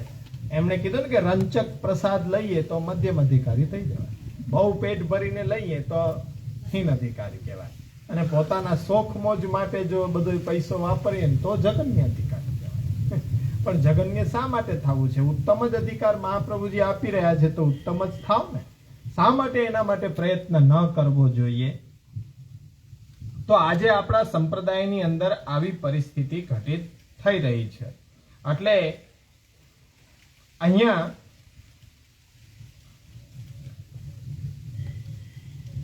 આપણને જોવા મળે છે કે આજે બધું સંપ્રદાયથી વિરુદ્ધ થવા જઈ રહ્યું છે, અને એ સંપ્રદાયથી વિરુદ્ધ કાર્યો થવા માટે જવાબદાર કારણો ક્યાં હોઈ શકે? આવું કેમ થઈ રહ્યું છે? શું કોઈને મહાપ્રભુજીના સિદ્ધાંતો ખબર નથી? શું આજે કોઈ અભ્યાસ નથી કરેલા? નહીં, બધાને અભ્યાસ છે, બધા સમજે પણ છે, છતાં પણ આવું આચરણ પરિસ્થિતિ શા માટે નિર્માણ થઈ? તો ખાસ કરીને આપણા સંપ્રદાયની જ વાત કરીએ તો એના પાછળના બહુ કારણો છે. એ કારણો પાછા વિચારવા લાયક છે. તો પારસ્પરિક વૈમનસ્ય, એકે કર્યું હોય તો બીજાને પણ વળી પાછું એનાથી અધિક કરીને બતાડવું છે. ધર્મની અંદર હરીફાઈ થઈ ગઈ, એક કારણ આ જોવા મળે છે. પછી પારસ્પરિક આશંકાઓ કે ભાઈ આપણને બતાડવા માટે કરી રહ્યા છે આ લોકો, તો એવી રીતનો ભાવ પણ હૃદયમાં હોઈ શકે. જે દ્રવ્યને શ્રી મહાપ્રભુજી પ્રભુ ચરણે એ ફૂંકી ફૂંકીને સ્વીકારવાની પદ્ધતિ રાખેલી હતી, આજે જેનું તેનું દ્રવ્ય આંખ બંધ કરીને લેવામાં આવી રહ્યું છે. અવૈષ્ણવ હોય તો એનું દ્રવ્ય અમને ચાલે જ નહીં. જ્યારે મહાપ્રભુજી તો એ રીતના એ દ્રવ્યનો સ્વીકાર કરતા, પોતાના નિજ સેવ્ય સ્વરૂપને જનસાધારણની ભક્તિનું સાધન બનાવીને બેસી જવું, આવું પણ કારણ છે. અને અનુયાયી વર્ગને સિદ્ધાંત ગ્રંથોના પઠન પાઠનનો અભાવ, કે એ લોકો ગ્રંથોને જોવા નથી માંગતા, અને જે લોકો ખાલી પાઠ જ કરી રહ્યા છે, અર્થ અનુસંધાન નથી વિચારી રહ્યા, એટલે એ લોકોને પણ ખ્યાલ આવવાનો નથી. પાછી શિષ્યો વધારવાની ઘેલચાથી આંખ બંધ કરીને પરીક્ષણ કર્યા વિના દીક્ષાઓ આપી દેવી, જેને તેને સંપ્રદાયની અંદર પ્રવેશ આપી દેવો, જે અધિકારી નથી એવાને પણ આજે સંપ્રદાયની અંદર પ્રવેશ આપી દેવો, એ પણ વધુ પડતા ભાવ પક્ષમાં વહી જવું. વલ્લભકુલના દોષો ન જવાય, એ શું છે? ભાવ પક્ષમાં વહી જવું. એ પણ એક કારણ છે કે સંપ્રદાયની પરિસ્થિતિ આવી શા માટે છે. એટલે અહીંયા આવા ઘણા ખરા સિદ્ધાંતો છે, એ આપણે વિચારવા જોઈએ કે આ વિચારો છે, આ કારણો છે કે અત્યારના વર્તમાન પરિસ્થિતિ શા માટે એ સંપ્રદાય ઉપર વર્ચસ્વ અત્યારના વિદ્વાન લોકોનું નથી, આ વિદ્વાન અભાણ મૂર્ખ લોકોનું વર્ચસ્વ આવી ગયું છે. એટલે આજે એના કારણે સ્વાર્થ પરાયણ, લાભ પૂજાર્થ પરાયણ જે પણ કઈ પ્રવૃત્તિઓ થઈ રહી છે, ધર્મની પ્રવૃત્તિઓ ન ગણી શકાય, પણ એ અધર્મની પ્રવૃત્તિઓ છે ને એમાં આપણે બધા સહભાગી થઈ રહ્યા છીએ. એટલે આજે સંપ્રદાયની પરિસ્થિતિ આ છે. એટલે સંપ્રદાયના જે પણ કઈ આજે આખું સ્ટ્રક્ચર, બંધારણ છે, અંતર બાહ્ય જે, એ બધું જ સ્ટ્રક્ચર છે આજે એ અનુસરણીય નથી રહી ગયું. એટલા માટે મહાપ્રભુજી કૃષ્ણ એવ ગતિર્મમ કહી રહ્યા છે. હવે અત્યારના પરિસ્થિતિ આવી છે તો અધર્મ પરાયણ જે આવા કર્તાઓ છે કે જે અધર્મમાં ખૂચેલા છે એનો આશ્રય લઈને જે ચાલવાની ઈચ્છા ધરાવી રહ્યા છે એને સમજવું જોઈએ કે અધર્મનો કે અધર્મને અનુસરણ કરનારનો આશ્રય લેવાય તો એ આપણી હૃદયની દુર્બલતા છે. એટલે એ લોકોમાં ધર્મનો પ્રચાર કરવાનો છે અને આવા લોકોને શયત પ્રમાણમ કુરુતે લોકસ્તદ અનુવર્તતે, એટલે કે અધર્મ પરાયણનો પ્રભાવ આજે બધા લોકો ઉપર વધી રહ્યો છે. પરિણામે ધર્મ ભાવના જે ઉદય થવી જોઈએ ને એ નથી થઈ શકતી. સેવા ભાવના જે ઉદય થવી જોઈએ એ પણ નથી થઈ શકતી. અને ધર્મ કે સેવા વિરુદ્ધ જ જે ગુણો છે એ આપણી અંદર સંચરિત થઈ રહ્યા છે. કારણ કે આ લોકોનું આપણે અનુસરણ કરી રહ્યા છીએ એટલે આપણી અંદર એ ધર્મ પ્રત્યેની શ્રદ્ધા પણ એ નાશ થઈ રહી છે. એટલે આ રીતના જે પોતાના જ લાભ પૂજાર્થમાં એ કાર્યરત થઈ રહ્યા છે એવા લોકોને અહીંયા વખોડી કાઢવાનો એ મહાપ્રભુજીનો આશય છે કે એ આશ્રણીય હોવા જોઈએ નહીં. હવે જેમ આપણે સત્પુરુષો રઘુનાથજી કહી રહ્યા છે સત્સુ, સત્સુ એટલે સત્પુરુષ. તો વિવિધ ટીકાકાર કેવી રીતના વિચાર કરી રહ્યા છે. શ્રી કલ્યાણરાયજી સત્સુ એને પંડિતેશુ કહે છે કે પંડિત જ્ઞાનીજન. કલ્યાણરાયજી સત્સુને જ્ઞાનીજન કહી રહ્યા છે. દ્વારકેશજી એમ કહી રહ્યા છે કે યથેત તત્ સંબંધાત પરમાધાર્મિકસ્યાપી વિષ્ણુરાતસ્ય કલેહ સ્થાન દાનેન ત્રિદોષો ઉત્પત્તો મોઢ્યા બ્રાહ્મણાતિક્રમે બુદ્ધિર જાતેવ સતામપી તત્ સંબંધાત સ્વધર્મ પરિત્યાગે બુદ્ધિર જાતે અહંકારેણ સર્વ એવ મુગ્ધા જાતા. જેમાં કલિકાલ છે તો એ કલિકાલના સંબંધથી પરમ ધાર્મિક એવા પરીક્ષિત રાજાને પણ કલીના સ્થાન દેવાને કારણે એ ત્રિદોષની ઉત્પત્તિ થઈ ગઈ પરીક્ષિત રાજાની અંદર. મૂઢતાને વશ બ્રાહ્મણનો અતિક્રમ કરવાની બુદ્ધિ પરીક્ષિત રાજાની થઈ ગઈ. તેમ અત્યારના સત્પુરુષોનો પણ કલીનો સંબંધ થઈ જવાથી સ્વધર્મનો પરિત્યાગની બુદ્ધિ એમને થઈ ગઈ અને અહંકારના દોષથી આજે મૂઢ બની ગયા. એટલે એવા મૂઢ લોકો સદ એટલે સત્પુરુષો, સજ્જનો. દ્વારકેશજીનો જ્યારે ટીકાનો ક્રમ છે તેમાં ભાગવત ઉપર આપનો વધારે ભાર જોવા મળી રહ્યો છે અને એક આનંદ છે આપણને પણ કેવી રીતના ભાગવત સાથે જે ગ્રંથો ઉપર આપની ટીકા મળે છે બહુ સુંદર રીતે કે આપ ટાંકી રહ્યા છે. વ્રજરાયજીની ટીકાની અંદર સ્વયં વ્રજરાયજી સત્સુ માર્ગ પ્રચારકેસુ, ત્યાં માર્ગ પ્રચારકોને આપ સત્સુ શબ્દથી ગણી રહ્યા છે. પંડિતજન, જ્ઞાનીજન, સજ્જન, માર્ગ પ્રચારક, સત્સુ શબ્દની અંદર આપણે જેટલા અર્થો જોયા હતા એ બધા સંમિલિત આ ટીકાકારો કરી રહ્યા છે. અહંકાર વિમુઢેશુ, અહંકાર વિમુઢેશુની અંદર રઘુનાથજીની ટીકામાં આપણે જોઈ ગયા પણ કલ્યાણરાયજી કેવી રીતના સમજાવી રહ્યા છે કે અહંકારેણ વયમ શાસ્ત્રજ્ઞા ઇતિ ગર્વણન્યાય પૃચ્છન્ત્યપી નેતિ માયાવાદાદ્ય અભિનિવેશાદિ વિશેષેણ મૂઢેસુ સત્સુ.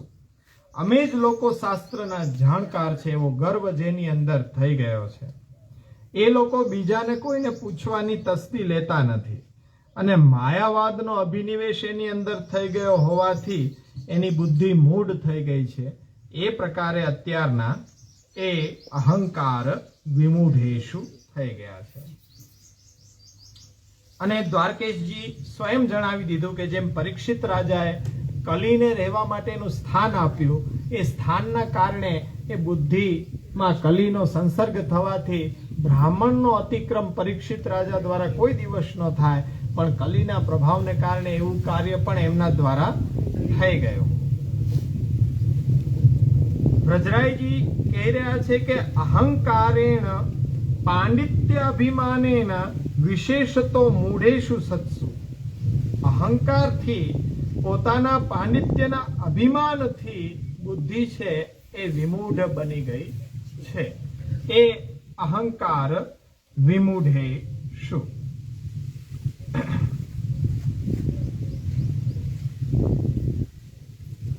ત્યાં આજે જોવામાં આવે તો મિથ્યા અભિમાનને જો આપણે પોષણ આપીએ ત્યારે બુદ્ધિ છે એ મૂઢ બની જાય છે. નિષિદ્ધ પાપ માર્ગને અનુસરીને આપણે મહાપાપની અંદર પ્રવૃત્ત થઈ જઈએ છીએ અને આવા મિથ્યા ગર્વને આપણે પોષવો જોઈએ નહીં. તો આવા પ્રકારના મદની અંદર વ્યક્તિ જ્યારે મદાંધ થઈ જતો હોય ત્યારે ભગવત જ્ઞાનને કે ભગવત ભક્તિને યથાર્થ રૂપે એ જાણી શકતા નથી. ત્યારે આપણને સ્મરણ થઈ આવે શ્રીમદ ભાગવતના પ્રથમ સ્કંદના 8મા અધ્યાયમાં 26મા શ્લોકમાં કુંતાજીની જે સ્તુતિ છે, જન્મ ઐશ્વર્ય શ્રુત શ્રીભીરેદમાન મદઃ પુમાન નેવાહત્ય વિધાતુમ વે ત્વામક કિંચના ગોચરમ. ભાગવતમાં કુંતાજીએ અહીંયા ભગવાનને અકિંચન ગોચર કહ્યા છે કે જેને ઉચ્ચ કુલનું, પોતાના ઐશ્વર્યનું, પોતાની ધનનું, સંપત્તિનું અભિમાન થઈ જાય છે. આવા લોકોને ભગવાન ક્યારેય પ્રાપ્ત થતા નથી. એવા બધાથી આપ અગોચર છે. તો આ જ શ્લોકના સુબોધનીજીમાં શ્રી મહાપ્રભુજી આજ્ઞા કરે છે કે ભગવાનેવ હૃદયે ના આયાતિ ભગવત ગુણાશ્ચ મુખે આગચ્છન્તો અપી વ્યવહારેત્વા ન આગચ્છતિ. આવા લોકોને હૃદયમાં ભગવાન ક્યારેય પધારી શકતા નથી. ભગવત ગુણો મોઢામાં આવે પણ એ પ્રમાણે આચરણ એ લોકોનું નથી થતું.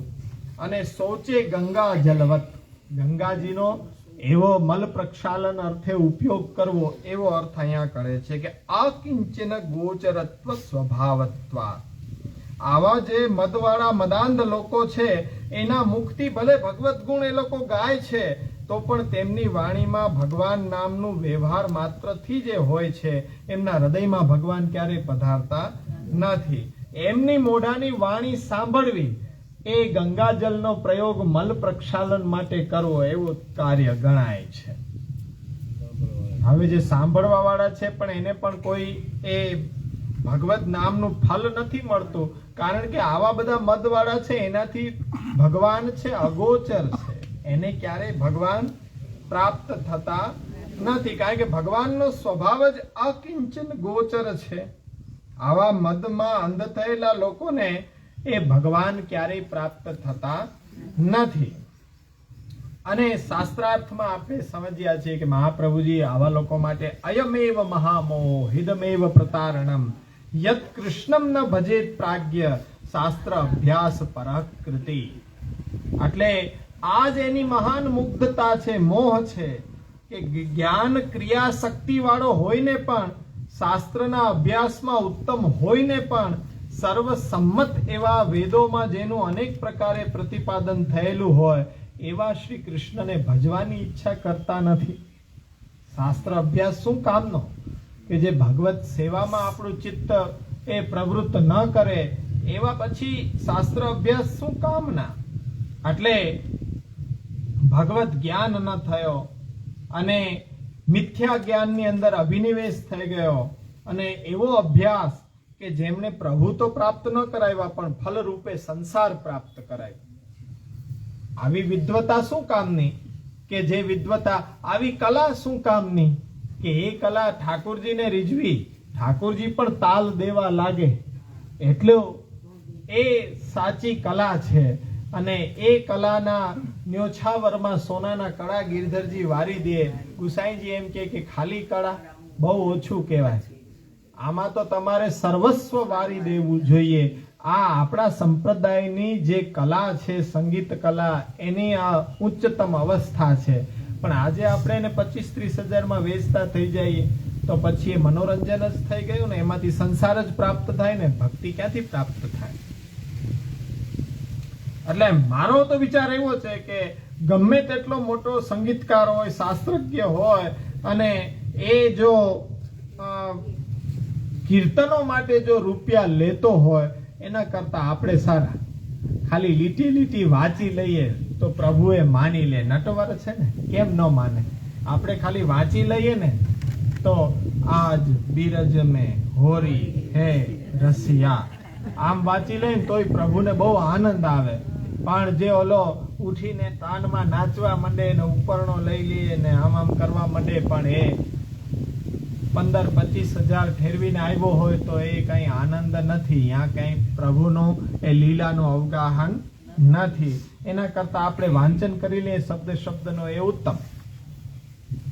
પ્રયત્ન એવો કરવો જોઈએ ભાઈ, આપને હવે આવું બધું કેટલો પરિશ્રમ આપને પછી લેવો છે. અરે પરિશ્રમ શેનો છે? આમાં લોકો ગર્ગ ન થાય. તમારી જે કઈ ઉણપતા છે એને પૂર્ણ કરવી. કે ભાઈ કીર્તન નથી આવડતા તો એ કીર્તન ગાઈને પણ સંભળાવી દઈએ, એને સાંભળી લો અને પછી એ પ્રમાણે ગાઈ લો. તો તમને એક તો એ વસવસો ક્યાંય બીજે ભટકશો તો નહીં. એ જ ઉત્તમ છે કે ક્યાં છે એવું જોયું કે અમને આ ક્યાં શીખવા મળે. અરે બીજે જવું એના કરતા તો અહીંયા જ ફૂલફિલ કરી દઈએ ને. જેટલું અમારાથી બની શકે એટલો પ્રયત્ન અમારે કરવો જ જોઈએ. તો એ રીતના કે બધેથી ક્યાંક પછી બીજે ભટકાઈ જાઓ એના કરતા તો એ જેવું આવડે છે એવું આપણે ગાઈ લઈએ. અને એ પ્રભુએ જ આપેલું છે ને પ્રભુને રીઝવવાના છે, ક્યાં ગામને તો નથી રીઝવવા જવું ને આપણે. એટલે એ પછી તાલ હોય કે ન હોય, પ્રભુ તો એમાં પણ તાલ સમજે કે ભાઈ એ રૂપા પોળિયા ગાતા પણ એ કઈ આવડતું નહીં, સંગીત નહીં, રાગ નહીં, અવાજ નહીં, રાડો પાડે પણ કીર્તનના શબ્દ બોલે. ત્યારે ગયા તો ઠાકોરજીને પરિશ્રમ આપે છે. આવું હોય. શ્રીનાથજીને એવી આસક્તિ છે કે પોઢે તો જ ઊંઘ તો જ આવે કે રૂપા પોળિયા ગાય તો. અને બીજાને એમ લાગે છે કે આ તો રાડું પાડે છે, ગાય છે થોડો. પણ પ્રભુને એના હૃદયનો ભાવ, એની મીઠાશ, એની મધુરતા, એ પ્રભુને ઊંઘ તો જ આવે. ઊંઘ નથી આવતી. રોકી દીધા છે કૃષ્ણદાસ અધિકારીએ કે તમારે રાતના આવી રીતના રાડું ન પાડવી. ઠાકોરજી પોઢ્યા હોય ત્યારે ગુસાઈજીને આજ્ઞા કરી કે તમે કયો કે એ ગાય તો જ મને ઊંઘ આવશે. તો એ તમે સામે પ્રમાણ રાખો. ઠાકોરજી આપણા ઠાકોરજી છે ને આપણું જ વ્યસન છે.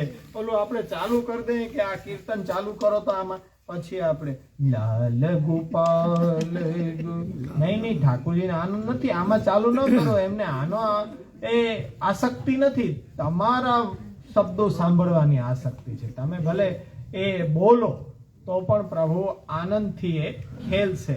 પણ આ રીતના કોઈ રેડિયો કે ટેપ કે ચાલુ ન કરો. આને સાંભળીને શીખી શકો પણ સેવામાં આનો ઉપયોગ ન કરો. સેવામાં તો આપણી વાણીને એ વિનિયોગ કરાવી છે ને. તો એ ભલે વાંચો કીર્તન, ખાલી વાંચો લીટી લીટી, પણ તો જ ઠાકોરજીને વધારે, તો ઠાકોરજી તાલ દેશે. પણ આમાં ઠાકોરજી છે એ રૂષ્ટ થશે. એટલે અહીંયા આ રીતના જે પણ કોઈ જે જ્ઞાન ક્રિયા શક્તિ વાળો હોય ને શાસ્ત્રમાં અભ્યાસ ઉત્તમ હોય છતાં પણ એ પ્રભુને ન ભજી શકે, એ જ મહામોહ શ્રી મહાપ્રભુજી બતાડી રહ્યા છે. એટલે ભક્તિ માર્ગીઓ કે પુષ્ટિ માર્ગમાં જે પણ કોઈ અનુયાયીઓ છે, જ્યારે શ્રી મહાપ્રભુજીની કૃપા અને ભગવત શરણનું જ્યારે અનુસંધાન નહીં કરીને માર્ગમાં પ્રવૃત્ત થાય છે અને સેવા કથા વગેરે આચરણ કરે છે, ત્યારે તેનામાં સિદ્ધોહમ એવો અહંકાર થઈ જાય છે. માર્ગની અંદર આવે પણ મહાપ્રભુજીના વચનોમાં શ્રદ્ધા ન હોય અને ઠાકોરજીનો શરણાગતિનો ભાવ દ્રઢ ન હોય તો પછી એને મેં બહુ કરી લીધું, આમાં બહુ પારંગત થઈ ગયો છું, એવો અહંકાર હૃદયની અંદર આવે. પરંતુ માર્ગના સિદ્ધાંતો જાણીને પણ કૃષ્ણ પદાર્થની નિષ્પત્તિ નથી થતી. એનાથી એને સંસાર જ મળે છે અને વિરુદ્ધ અર્થોનું તેમને સ્ફુરણ થાય છે. અને કૃષ્ણ સેવા પરાયણતા, દંભ, ક્રોધ, લોભ, મોહ, કામ વગેરેથી રાહિત્યપણું ને વૈષ્ણવ શાસ્ત્ર શ્રીમદ ભાગવત તત્વનું સમ્યક જ્ઞાન તેમને પ્રાપ્ત ન થાય, એને વિરુદ્ધ જ જ્ઞાન પ્રાપ્ત થાય અને વિરુદ્ધ જ્ઞાનથી વિરુદ્ધ જ ક્રિયા કરે. તો આ અહંકારાદિક દોષોથી બચવા માટે કૃષ્ણ એવ ગતિર્મમ, સતત એનું ચિંતન, સતત એનું ભાવન કરતા રહેવું જોઈએ.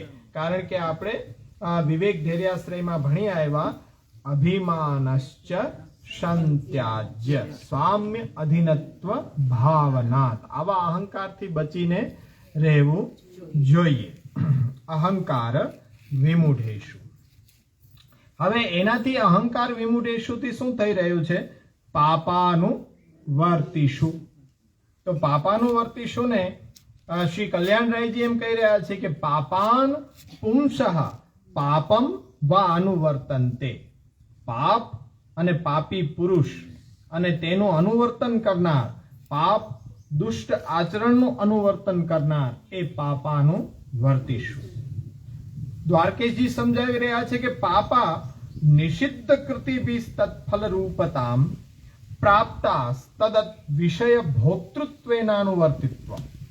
પોતાની જે નિષિદ્ધ કૃતિઓ વડે જે ફલરૂપતા પ્રાપ્ત થાય એવા પાપ રૂપો તેવા લોકો દ્વારા અપાયેલા વિષયોનો ભોગ કરનારા હોવાથી તે લોકો પાપાનું વર્તી છે. શ્રી વ્રજરાયજી આજ્ઞા કરે છે કે પાપ પાપ કરતારો રાજસ્તામશ્ચ આભાશ્ચ મ્લેચ્છાદયસ તદનુવર્તિષુ તદ ઉપજીવિકેશુ. રાજસ, તામસ અને મ્લેચ્છ વગેરે કે જે પાપ કરનારાઓ છે તેને અહીંયા પાપ જાણવા અને એવા પાપોનું અનુવર્તન કરનાર એટલે કે પાપ રૂપું જેમનું જીવન નિર્વાહનું સાધન છે એવા લોકો, એવા પાપ રૂપનો આશ્રય કરીને જીવનારા બધા લોકોને પાપાનું વર્તી કહેવામાં આવ્યા છે. તો આ રીતના વિવિધ પ્રકારના ટીકાકારોનો કે આવા લોકોનું અનુવર્તન કરનારા અન્ય માર્ગીઓ કે એ પાપ રૂપ, દોષ રૂપ બને છે. એટલે ખાસ કરીને હાર્દ સેના ઉપર છે? નિષિદ્ધ આચરણ ઉપર, સંપ્રદાયથી વિરુદ્ધ નિષિદ્ધ આચરણ ઉપર બધા ટીકાકારોનો ભાર છે. પાપાનું વર્તીશું એટલે મહાપ્રભુજીના સિદ્ધાંતથી વિરુદ્ધ કાર્ય કરવું, એના ઉપર આ બધાનો ભાર રહેલો છે. એટલે અહીંયા એક વસ્તુ વિચારણીય છે કે જ્ઞાન, કર્મ અને ભક્તિ આ ત્રણેય માર્ગો શેના માટે કહેવામાં આવ્યા છે? શ્રેય માટે, આત્મ કલ્યાણ માટે કહેવામાં આવ્યા છે. પણ એ અત્યારના આપણને શ્રેયસ્કર રહ્યા નથી. એ શેના માટે એવું થઈ રહ્યું છે?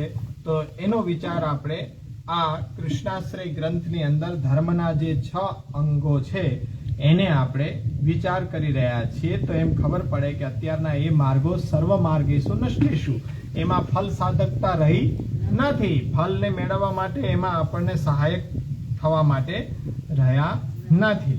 પરંતુ સાથે સાથે એ વસ્તુ પણ આપણે કે આજે મહાન પુરુષો કે જે આપણને સન્માર્ગ બતાડી ગયા, તો એના માટે કહેવામાં આવે છે કે મહાજનો યેન ગતસ્સ પંથા, કે જે મહાજનો એ કાલ બલે પંથમાં કંઈ પણ આજે વર્તમાન સમયમાં કલિકાલને લીધે એમાં જે ગાબડા પડી ગયા હોય અને તે માર્ગ હટાવીને મકાન ઊભું કરવામાં આવ્યું ને લાંબા કાળ સુધી માર્ગની સુધારણા ન થતા આજે માર્ગની અંદર ઘણા બધા અવરોધો ઉત્પન્ન થઈ ગયા છે. અને એ સમયની અંદર આજે ચાલવા માટે વિવેક બહુ જરૂરી છે. આજે જુઓ તમે કે માર્ગ કેવો બની ગયો છે કે મહાપ્રભુજી દ્વારા જે પ્રવર્તિત માર્ગ છે એની દશા કેવી થઈ ગઈ છે. તો આજે જેમ માર્ગની દશા આપણે જોઈ રહ્યા છે, ચાલવાના એ આપણી યાત્રા કરવાના માર્ગો જે છે એની દુર્દશા જોઈ રહ્યા છે, એવી જ આજે સંપ્રદાયની દુર્દશા થઈ રહી છે. અને એની અંદર ચાલવામાં વિવેક જરૂરી છે. બહુ સુંદર રીતે કે બાપ દાદાઓ આપણા પૂર્વજો જે સીડી ઉપર ચડ્યા અને એ સીડી ઉપર જવાનો વિવેક રાખ્યો અને એ આજે પગથિયા જે આપણી સન્મુખ છે એ પગથિયા આજે પગ મૂકવા જેવા રહ્યા નથી. અને એ પગથિયાને આધાર આપવા વાળા છે બધા નિર્બલ બન્યા છે. એવી પરિસ્થિતિ આજે આપણા સામે ઊભી રહી છે. ત્યારે આપણે વિચારવું જોઈએ કે આપણે કોઈનું આંધળું અનુકરણ ન કરવું જોઈએ. એ આંધળું અનુકરણ કરવાથી આજે અંધાનુગા અંધવત ઉભે વાપી પતેતામ, એટલે કે બંનેનો એક ખાડામાં જઈને એ પડી રહ્યા છે. સંપ્રદાયની અંદર આવી પરિસ્થિતિ આવી શકે છે. પુરુષોત્તમજીના એ વાક્યો છે કે જો મહાપ્રભુજીના વિચારોને અનુસરણ નહીં કરવામાં આવે એ ઉપદેશક વર્ગ કે અનુયાયી વર્ગ દ્વારા, તો પછી એક આંધળો બીજા આંધળાનું અનુકરણ કરે અને બંને જઈને ખાડામાં પડવાના જ છે. સંપ્રદાયમાં આવી પરિસ્થિતિ ઊભી થશે અને એ પરિસ્થિતિ આજે આપણે જોઈ રહ્યા છીએ. પણ એ મહાપ્રભુજીનો અવલંબન છે, તો આજે આપણે વિવેક જાગૃત કરીને ત્યાં ચાલી રહ્યા છીએ. તો અહીંયા એ વસ્તુને આપણે સમજ્યા. હવે ભક્તિ શાસ્ત્રોની અંદર ભક્ત્યા તો અનન્યા શક્ય ભક્ત્યા મામ અભિજાનાતિ ભક્ત્યામ એકયા ગ્રાહ્ય, આવા વાક્યોથી ભક્તિને શું બતાડવામાં આવ્યું છે? ભગવત પ્રાપ્તિનું સાધન કહેવામાં આવ્યું છે.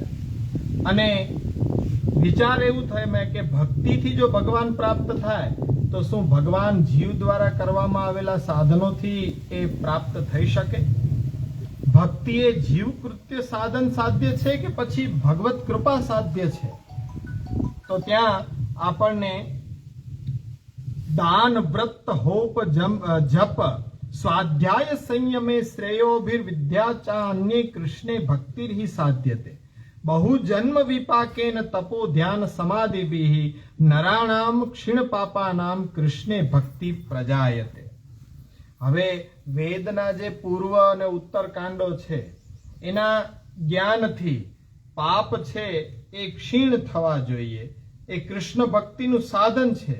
તો સાધનોથી ભક્તિ અને ભક્તિથી ભગવાન પ્રાપ્ત થાય, તો શા માટે ભગવત કૃપાની આકાંક્ષા રાખવામાં આવે છે? તો વૈદિક સાધનો ભગવત કૃપાના સાધનો છે. શું ભગવત કૃપા પણ સાધન સાધ્ય છે? જો આવું હોય તો આપણને ભાગવતના 6ઠ સ્કંદમાં એ 1 થી પહેલા અધ્યાયના 13 થી 18 શ્લોક અને 6ઠા સ્કંદના બીજા અધ્યાયના 16મો અને 17મો શ્લોક અને એ જ ભાગવતના 6ઠા સ્કંદના ત્રીજા અધ્યાયનો 32મો શ્લોક આપણને બતાડે છે કે તપ, બ્રહ્મચર્ય, સમ, દમ, ત્યાગ, સત્ય, શૌચ, યમ, નિયમ આ બધા ઉપાયો વડે ધર્મને જાણનારા શ્રદ્ધાયુક્ત જે પુરુષો છે એની દેહ, વાણી અને બુદ્ધિથી ઉત્પન્ન થયેલા મહાન પાપનો પણ નાશ કરે છે. જેમ અગ્નિ છે એ વાંસના જંગલને બાળી નાખે અને વાસુદેવ ભગવાનમાં પરાયણ થયેલા એવા કેટલાક લોકો આવા સાધનોનો ઉપયોગ ન કરીને માત્ર ભક્તિ વડે પોતાના સર્વ સંપૂર્ણ પાપોનો નાશ કરી ગયા.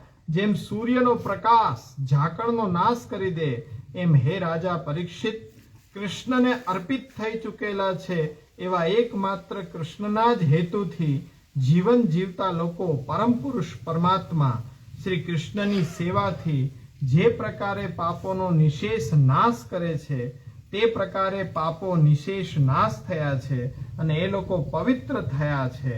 તો એવા સાધનોથી એ પાપીઓનું પણ એ કલ્યાણ થયું છે અને સર્વશ્રેષ્ઠ કલ્યાણકાર મોક્ષના સ્વરૂપનો એ કારણ કે નારાયણમાં પરાયણ થવાથી એવા ઉત્તમ ચરિત્ર અને સુંદર સ્વભાવવાળા સાધુજનો આ માર્ગમાં રહેલા છે.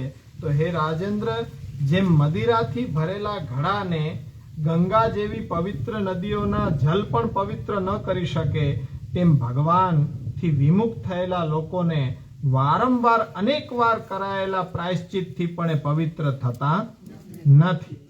એટલે આવા નાના મોટા પ્રાયશ્ચિતો છે ધર્મને જાણનાર એવા મહર્ષિઓ જાણી સમજીને જ કહી ગયા કે તપ, જપ, દાન, પ્રાયશ્ચિત વડે પાપોનો નાશ થાય, પરંતુ અધર્મ રૂપ પાપોથી જે અશુદ્ધ બનેલું પાપાચરણના સ્વભાવવાળું અંતઃકરણ છે એ તો આવા કોઈ સાધનોથી શુદ્ધ થઈ શકતું નથી. પણ એ એવું અંતઃકરણ કોનાથી શુદ્ધ થાય? તો કેવલ ભગવત શરણાગતિથી. ભગવત ચરણારવિંદનો આશ્રય કરે તો આવું અંતઃકરણ કે જે શાસ્ત્રના કહેલા ઉપાયોથી એ શુદ્ધ થઈ શકે એમ છે નહીં. એ કેવલ અને કેવલ પ્રભુના ચરણારવિંદનો આશ્રય કરવાથી શુદ્ધ થાય. અને ભગવત નામનું મહાત્મય તો અનેરું છે. એ ભગવત નામનું મહાત્મય પણ તમને સમજાવવા માટે પ્રયત્ન થઈ રહ્યો છે કે ભાઈ તમે ચાલતા ચાલતા ભગવત નામ લેવાનું ટેવ પાડો તો એક એક ડગલા ઉપર 100 અશ્વમેઘ યજ્ઞનું ફળ તમને એમને મળી રહ્યું છે. તમે ભગવત પ્રસાદ લઈ રહ્યા છો તો કોળીએ કોળીએ કૃષ્ણ કૃષ્ણ કૃષ્ણ કહો તો પણ તમને બધા જ વ્રતોનું ફળ એમને મળે છે. વ્રત ન કર્યું હોય, કેવલ ભગવત પ્રસાદ લ્યો છો તો પણ તમને એ ભગવત નામના બલે બધા વ્રતોનું ફળ એમને મળી રહ્યું છે. તો આવું આ ભગવત નામ છે કે જેનાથી ગમે તેવો પાપી હોય, દુરાચારી હોય તો પણ એ પવિત્ર આત્મા મહાત્મા થઈ શકે છે. એટલે સર્વ દુઃખ સર્વ પાપનું હરણ કરનારા એવા શ્રી હરિના આ સ્વતંત્ર ક્રીડાપૂર્વક જે મહાન ચરિત્રો થયેલા છે એની કથા સાંભળો. એને કથાનું વારંવાર એ તમે એને ગાઓ, કીર્તન કરો, એનું સ્મરણ કરો તો એનાથી આપણા હૃદયની અંદર ભક્તિ ઉત્પન્ન થાય છે. અને ભક્તિ જે પ્રકારની સારી રીતે શુદ્ધિ કરે છે તેવી શુદ્ધિ શાસ્ત્રમાં બતાવેલા વ્રત, જપ, તપ, યજ્ઞ એનાથી થઈ શકતી નથી. તો હવે આમાં આ બધા પ્રમાણો આપણી સામે છે. તો એ શુદ્ધિના જે સાધનો કરતા ભક્તિથી જ નિશેષ પાપ નાશ થાય છે. કોઈ પ્રાયશ્ચિત કરવાથી પાપ નાશ થતો નથી. પણ ભગવાનના ભક્તો પોતાની શુદ્ધિ અર્થે ભક્તિ સિવાય કોઈ બીજું સાધન કરતા નથી. અને આ બધામાં પણ ભક્તિની જે ઉત્તમતા છે અને ઉત્તમ ગુણો કહેવામાં આવ્યા છે તે ભગવાન થકી જ કહેવામાં આવ્યા છે. એટલે ભક્તિની શ્રવણાદિક ક્રિયામાં જ્યારે ભગવાનનો આવિર્ભાવ થાય ત્યારે જ ભક્તિ ઉત્તમ ગુણોવાળી બને છે. અને ભગવાનનો આવિર્ભાવ થવો એ જીવકૃત સાધનોથી સાધ્ય નથી. એ તો ભગવાનની કૃપા, ભગવાનના અનુગ્રહ ઉપર જ એનો આધાર રહેલો છે. એટલે ભક્તિકરણમાં પોતે આવિર્ભૂત થઈને સાક્ષાત સ્વરૂપ ભક્તિને યોગ્ય તેની શુદ્ધિ સંપાદન કરે. તેથી ભક્તિમાં વેદોક્ત સાધનોની નિષ્ઠાથી ભક્તિ ક્યારેય શક્ય નથી.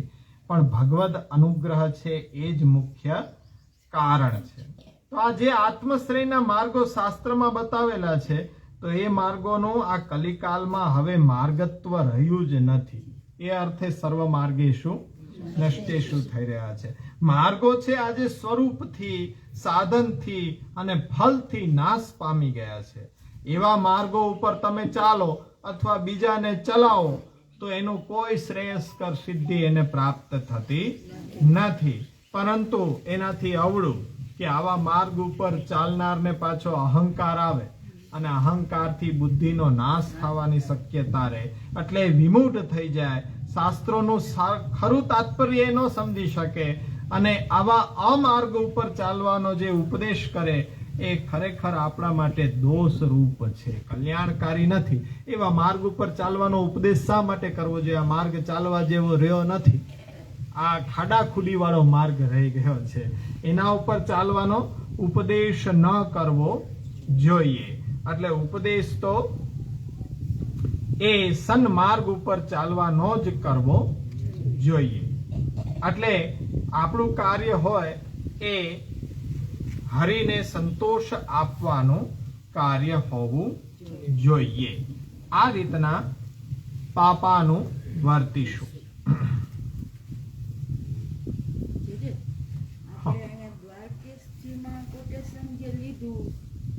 પરીક્ષિત રાજાએ સમિતિના ગળામાં સાપ હા. પછી શૃંગીએ સ્નાન કરીને આવી તો શ્રાપ દીધો પરીક્ષિતને.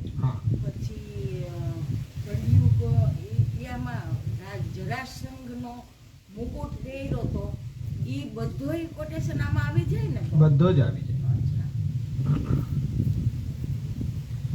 એટલે આ કલીનો આપણે પ્રભાવ માનવો?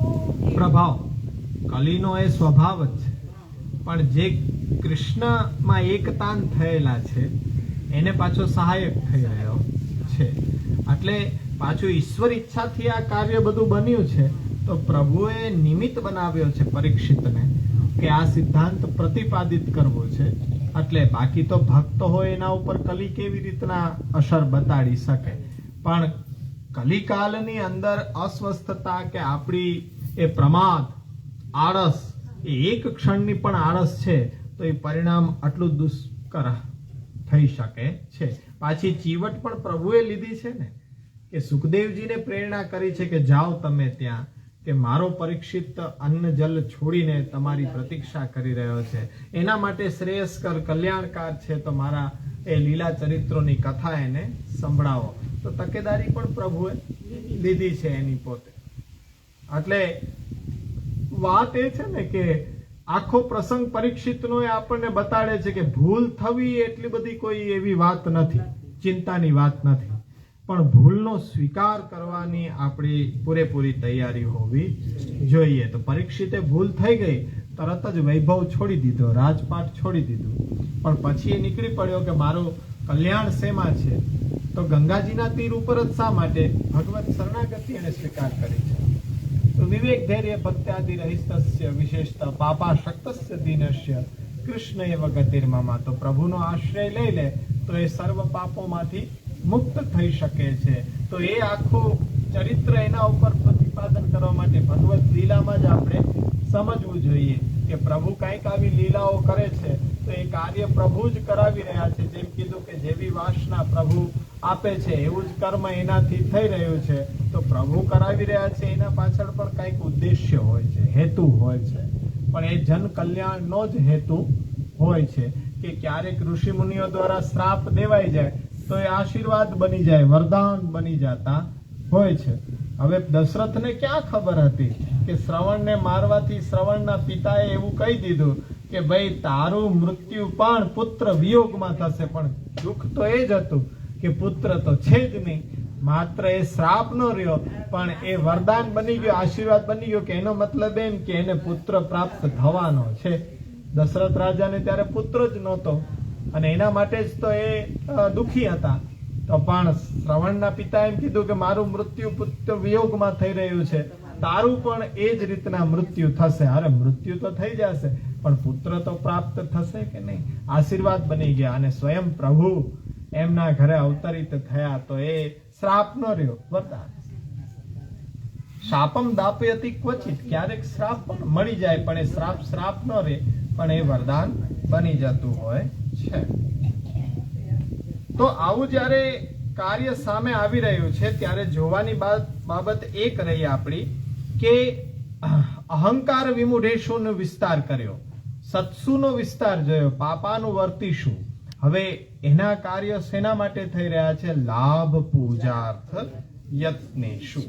હવે સદુપદેશ સદ આશયથી નહીં પરંતુ સ્વાર્થ માટે દેવામાં આવી રહ્યો છે. કારણ કે પોતાની પૂજા થાય, સન્માન થાય, તો તેમાં શ્રી કલ્યાણરાયજી બતાડી રહ્યા છે કે જ્ઞાનવત કૃતિરપી તેષામ દુષ્ટેત્યાહુ લાભ પૂજાર્થ યત્નેશ્વ ઇતિ. લાભ પૂજાર્થમેવ યત્નો યેષામ તે પારમાર્થિકમ અપી કર્મ લાભ પૂજાભ્યામેવ કુર્વંતિ. જેમનું અંતઃકરણ અહંકારથી વિમૂઢ બની ગયેલું છે એને જ્ઞાન દુષ્ટ કહેવામાં આવ્યો છે. તેથી તેમની કૃતિ પણ દુષ્ટ જ હોવાની. એટલે જ્ઞાન કૃતિ બંને દુષ્ટ છે. તેથી મહાપ્રભુજી અહીંયા બતાવે છે લાભ અને પૂજાના અર્થે જ એનો પ્રયત્ન છે. એટલે લોકો માત્ર લૌકિક કર્મ જ નહીં, પારમાર્થિક કર્મ પણ પરમાર્થ સિદ્ધ કરવા માટે નહીં, પોતાના સ્વાર્થ માટે કરતા થઈ જાય છે. ખાલી આટલો જ ડિફરન્સ છે કે ઉત્તમમાં ઉત્તમ કૃતિ કરે ભગવત સેવા, પણ એ ભગવત સેવા જો લોકરંજનાર્થે નહીં પણ પ્રભુ માટે કરી લે ને બેડો પાર થઈ જાય. પણ કીધું ને કે જે જ્ઞાન દુષ્ટ છે તો એનું કર્મ પણ દુષ્ટ જ હોવાનું. ફરક કેટલું, બહુ સુંદર સેવાનો પ્રકાર ઇત્યાદિ કરતા હોય, જાણકાર પણ એટલા હોય, પણ આટલો ડિફરન્સ રહી જાય કે જો એ પ્રભુને કેન્દ્રમાં રાખીને કરે ને તો એનો બેડો પાર થઈ જાય. દ્વારકેશજી આજ્ઞા કરે છે કે નાનું તે અપી સ્વ ઉપજીવ્યાન પરમ ધર્માદિકમ બોધયંત એવ દ્રશ્યંતે કથમ તે તાદૃશ તત્રાહ લાભેતિ લાભાર્થમ યા પૂજા તસ્યામેવ કૃત પ્રયત્ન ન તુ ભગવત કીર્તનાદો સંતુષ્ટાઃ સંતઃ પરસ્પરમ પૂજયંતિ તાદૃશ તુ ન અપેક્ષિતા યદ્વા સ્વલાભાર્થમ સ્વપૂજાર્થમ ચ યત્નો યેષામ. હવે આવા લોકો પણ પોતાના આશ્રય કે આધારે શ્રદ્ધા રાખી રહેનારાઓ પરધર્મ વગેરેનો બોધ આપતા ન હોય એવું દેખાય છે. તો પછી કેમ કરીને તે લોકો પાપાનુવર્તી છે એમ માની શકાય? તો મહાપ્રભુજી એમ કહે છે કે પરમ ધર્મ તો કહી રહ્યા છે, પણ પોતાના લાભ અર્થે જે પૂજા તેમાં જ તે લોકો પ્રયત્નશીલ છે, એમાં જ એ ગળાડૂબ છે. ભગવત કીર્તન વગેરેમાં સંતુષ્ટ થઈને પરસ્પર પૂજે છે એવું નથી. શિષ્યો પણ પોતાના લાભ સ્વાર્થ અર્થે આવા ગુરુઓને પૂજતા હોય છે, અને ગુરુઓ પણ પોતાના લાભ પૂજા અર્થે શિષ્યોને બાંધી રાખતા હોય છે. તેથી એ પૂજા તો અપેક્ષિત નથી જ કોઈની, બેયમાંથી એકે. તો લાભને અર્થે અને પોતાની પૂજાને અર્થે આવો યત્ન હોવાથી ત્યાં પરમ ધર્મ કહેવાતો હોય છતાં પણ એ શ્રેયસ્કર નથી. એ શ્રેયસ્કર નથી. એટલે આમાં પરસ્પર પાછી અત્યારની પરિસ્થિતિ આવી ગઈ. ગુરુ કરતા ચેલા આગળ હોય. આમાં એમ કીધું કે શિષ્યગણ શા માટે આવા ગુરુને પૂજતા રહેતા હોય કે એનું કલ્યાણ થતું હોય. એમાં કલ્યાણ ઉત્તરોત્તર આખી ચેનલ હોય, આખી ચેનલ હોય. હવે બધાને પાછો હાઈટ કરે, સરસ રસિયા ગાય છે ને તો એનો કાર્યક્રમ રાખો, એનો કાર્યક્રમ રાખે. પછી તે કે આવું જ કરવું જોઈએ, જો કેવા સુંદર આનંદ લેવડા આવા રસિયા દિવસોમાં. આજ તો આનંદ છે, એ ગુણગાન ગાતા હોય ને. હવે છે અધર્મ છે. તમે તો હું તો 20-25 હજારની વાત કરું, પણ 1.5 લાખનો અત્યારના છે પેકેજ. 1.5 લાખ એક કાર્યક્રમના. આવા તો 40 દિવસમાં 80 કાર્યક્રમ થઈ જાય, રોજના 2. કેટલું લાભ પૂજા અર્થે. પછી આટલું તમને તાતું હોય, માનો મેરામણ ઉભરાય રેસકોર્સ ગ્રાઉન્ડમાં કેટલા બધા સમાઈ જાય. એટલે આને તો બિચારાને 1.5 લાખ ગાવાના મળે, પણ બાવાને બધાય પાછા સ્પર્શ કરતા હોય. કેટલો લાભ. હવે એકબીજા સાથે ચેનલ છે આ તો. એટલે કેમ આવા લોકોને પકડી રાખે? દ્વારકેશજી સ્પષ્ટ આજ્ઞા કરે છે કે બંનેનું એકબીજાથી લાભ પૂજા અર્થ પ્રયત્ન થઈ રહ્યો છે. એમાં કચડાઈ કોણ રહ્યા છે? આપણે બધા. પછી આપણો ઉપરનો માળ કામ જ ન કરતો હોય એવું લાગે ને કે આ કામ નહીં કરતો હોય. બ્રજરાઈજી આજ્ઞા કરે છે કે અક્રૂરાદેહ કંસાદ્ય અનુવર્તી તદ અનુવર્તિત્વે અપ્ય દોષ ઇતિ તદ વ્યાવૃત્તિ અર્થમ વિશેષણાનંતરમ લાભે ઇત્યાદિ લાભો દ્રવ્યાદેહ પૂજા ઉન્નતિ અર્થ શબ્દો દ્વંદાંતે શ્રુતઃ પ્રત્યેકમ સંબધ્યતે તેન તદર્થમ યત્નો બાહ્ય અભ્યંતર ઉદ્યમો યેષામિતિ. અક્રૂરજી વગેરે કંસ વગેરેની લાચારીથી અનુવૃત્તિ એમને કરવી પડતી હતી. તેથી એની માફક યદિ પાપી પુરુષોનું અનુવર્તીપણું પણ આવે તો તેમાં કઈ દોષ માનવો જોઈએ કે ન માનવો જોઈએ? અક્રૂરજીએ તો લાચારીથી અનુવર્તન કરી રહ્યા હતા, તો એમાં દોષ કહેવાય કે નહીં? તો એમ નથી. એ જણાવવા વિશેષણ કહીને ત્યારબાદ લાભ પૂજાર્થ યત્ન છે, જેનો એમ શ્રી આચાર્યજી જણાવે છે કે લાભ એટલે કે દ્રવ્ય વગેરેનો, પૂજા એટલે ઉન્નતિ. અર્થ શબ્દ લાભ પૂજા બંનેના અંતે વપરાયેલો હોય, બંને પદ સાથે સંબંધ ધરાવે છે. તેથી બાહ્ય અને આભ્યંતર એમ બંને પ્રકારે લાભને અર્થે અને પૂજાના અર્થે જેનો યત્ન છે, ઉદ્યમ છે, એવા જ લોકો આમાં ગણાશે. એટલે ત્યાં લાભ પૂજાર્થ અર્થ શબ્દ બંનેને લાગુ પડે છે. લાભ પણ અર્થ અને પૂજા પણ અર્થ. એટલે એ અર્થને અહીંયા બંને સાથે લાભ પૂજા સાથે સંબંધ ધરાવે છે. એટલે કે બાહ્ય અને આભ્યંતર બંને પ્રકારે એ પ્રયત્ન લાભ પૂજા માટે થઈ રહ્યા છે. તો આ રીતના જે ધર્મ આચરણ દેખાઈ રહ્યું છે, આવી પરિસ્થિતિમાં લોકોને ધર્મ અર્થે, પુણ્ય અર્થે, શ્રેય અર્થે સંગ આશ્રય કરવામાં આવે તો એક કહેવત બહુ સુંદર છે, શ્યામુદા વારંવાર કહેતા હોય છે કે લોભી ગુરુ લાલચુ ચેલા, દોનો નરક મેં ઠેલમ ઠેલા. એટલે આવી દુર્દશા થતી હોય છે કે ભાઈ હવે ગુરુ લોભી છે અને શિષ્યગણ પાછા લાલચુ છે, બહેનો નરકમાં ઠેલમ ઠેલા થઈ રહ્યા છે.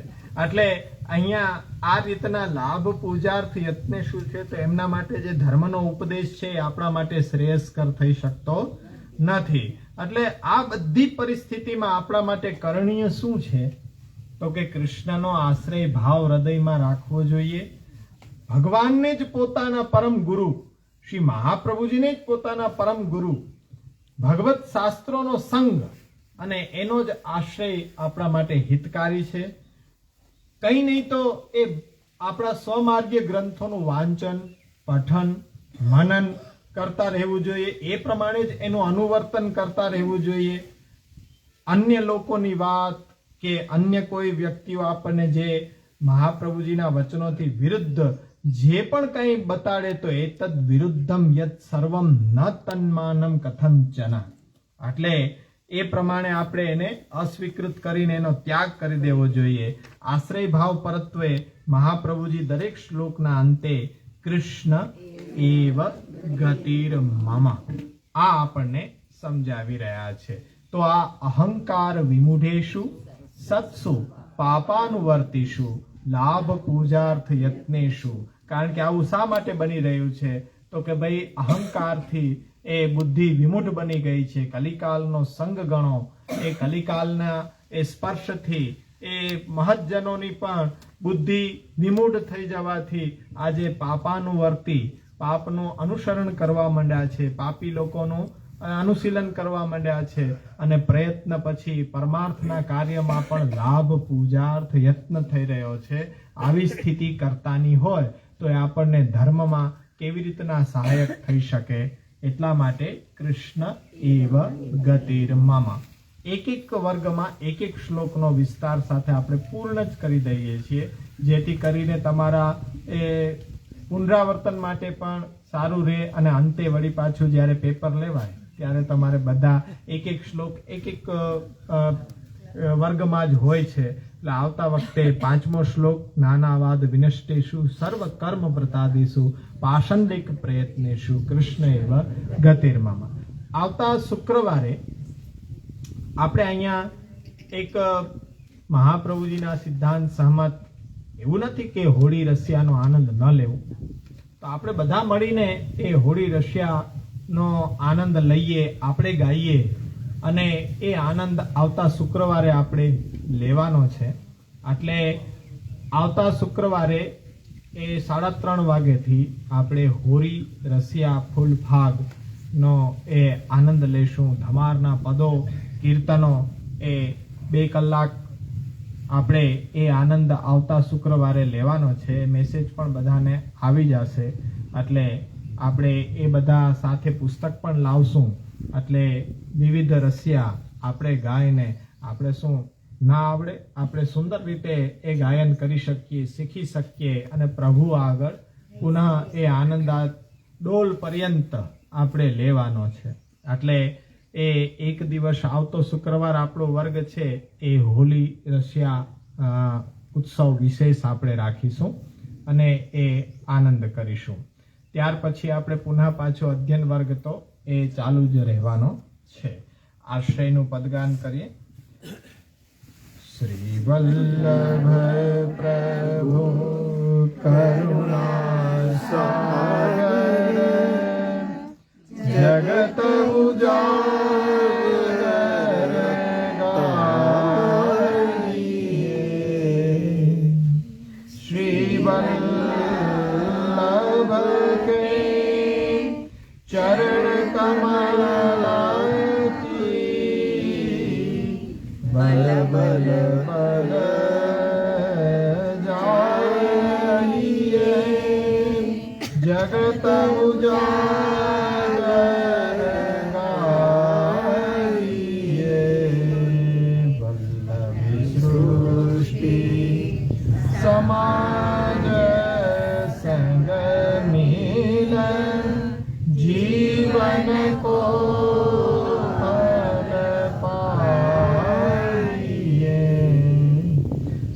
वल्लभ गुण गाइए,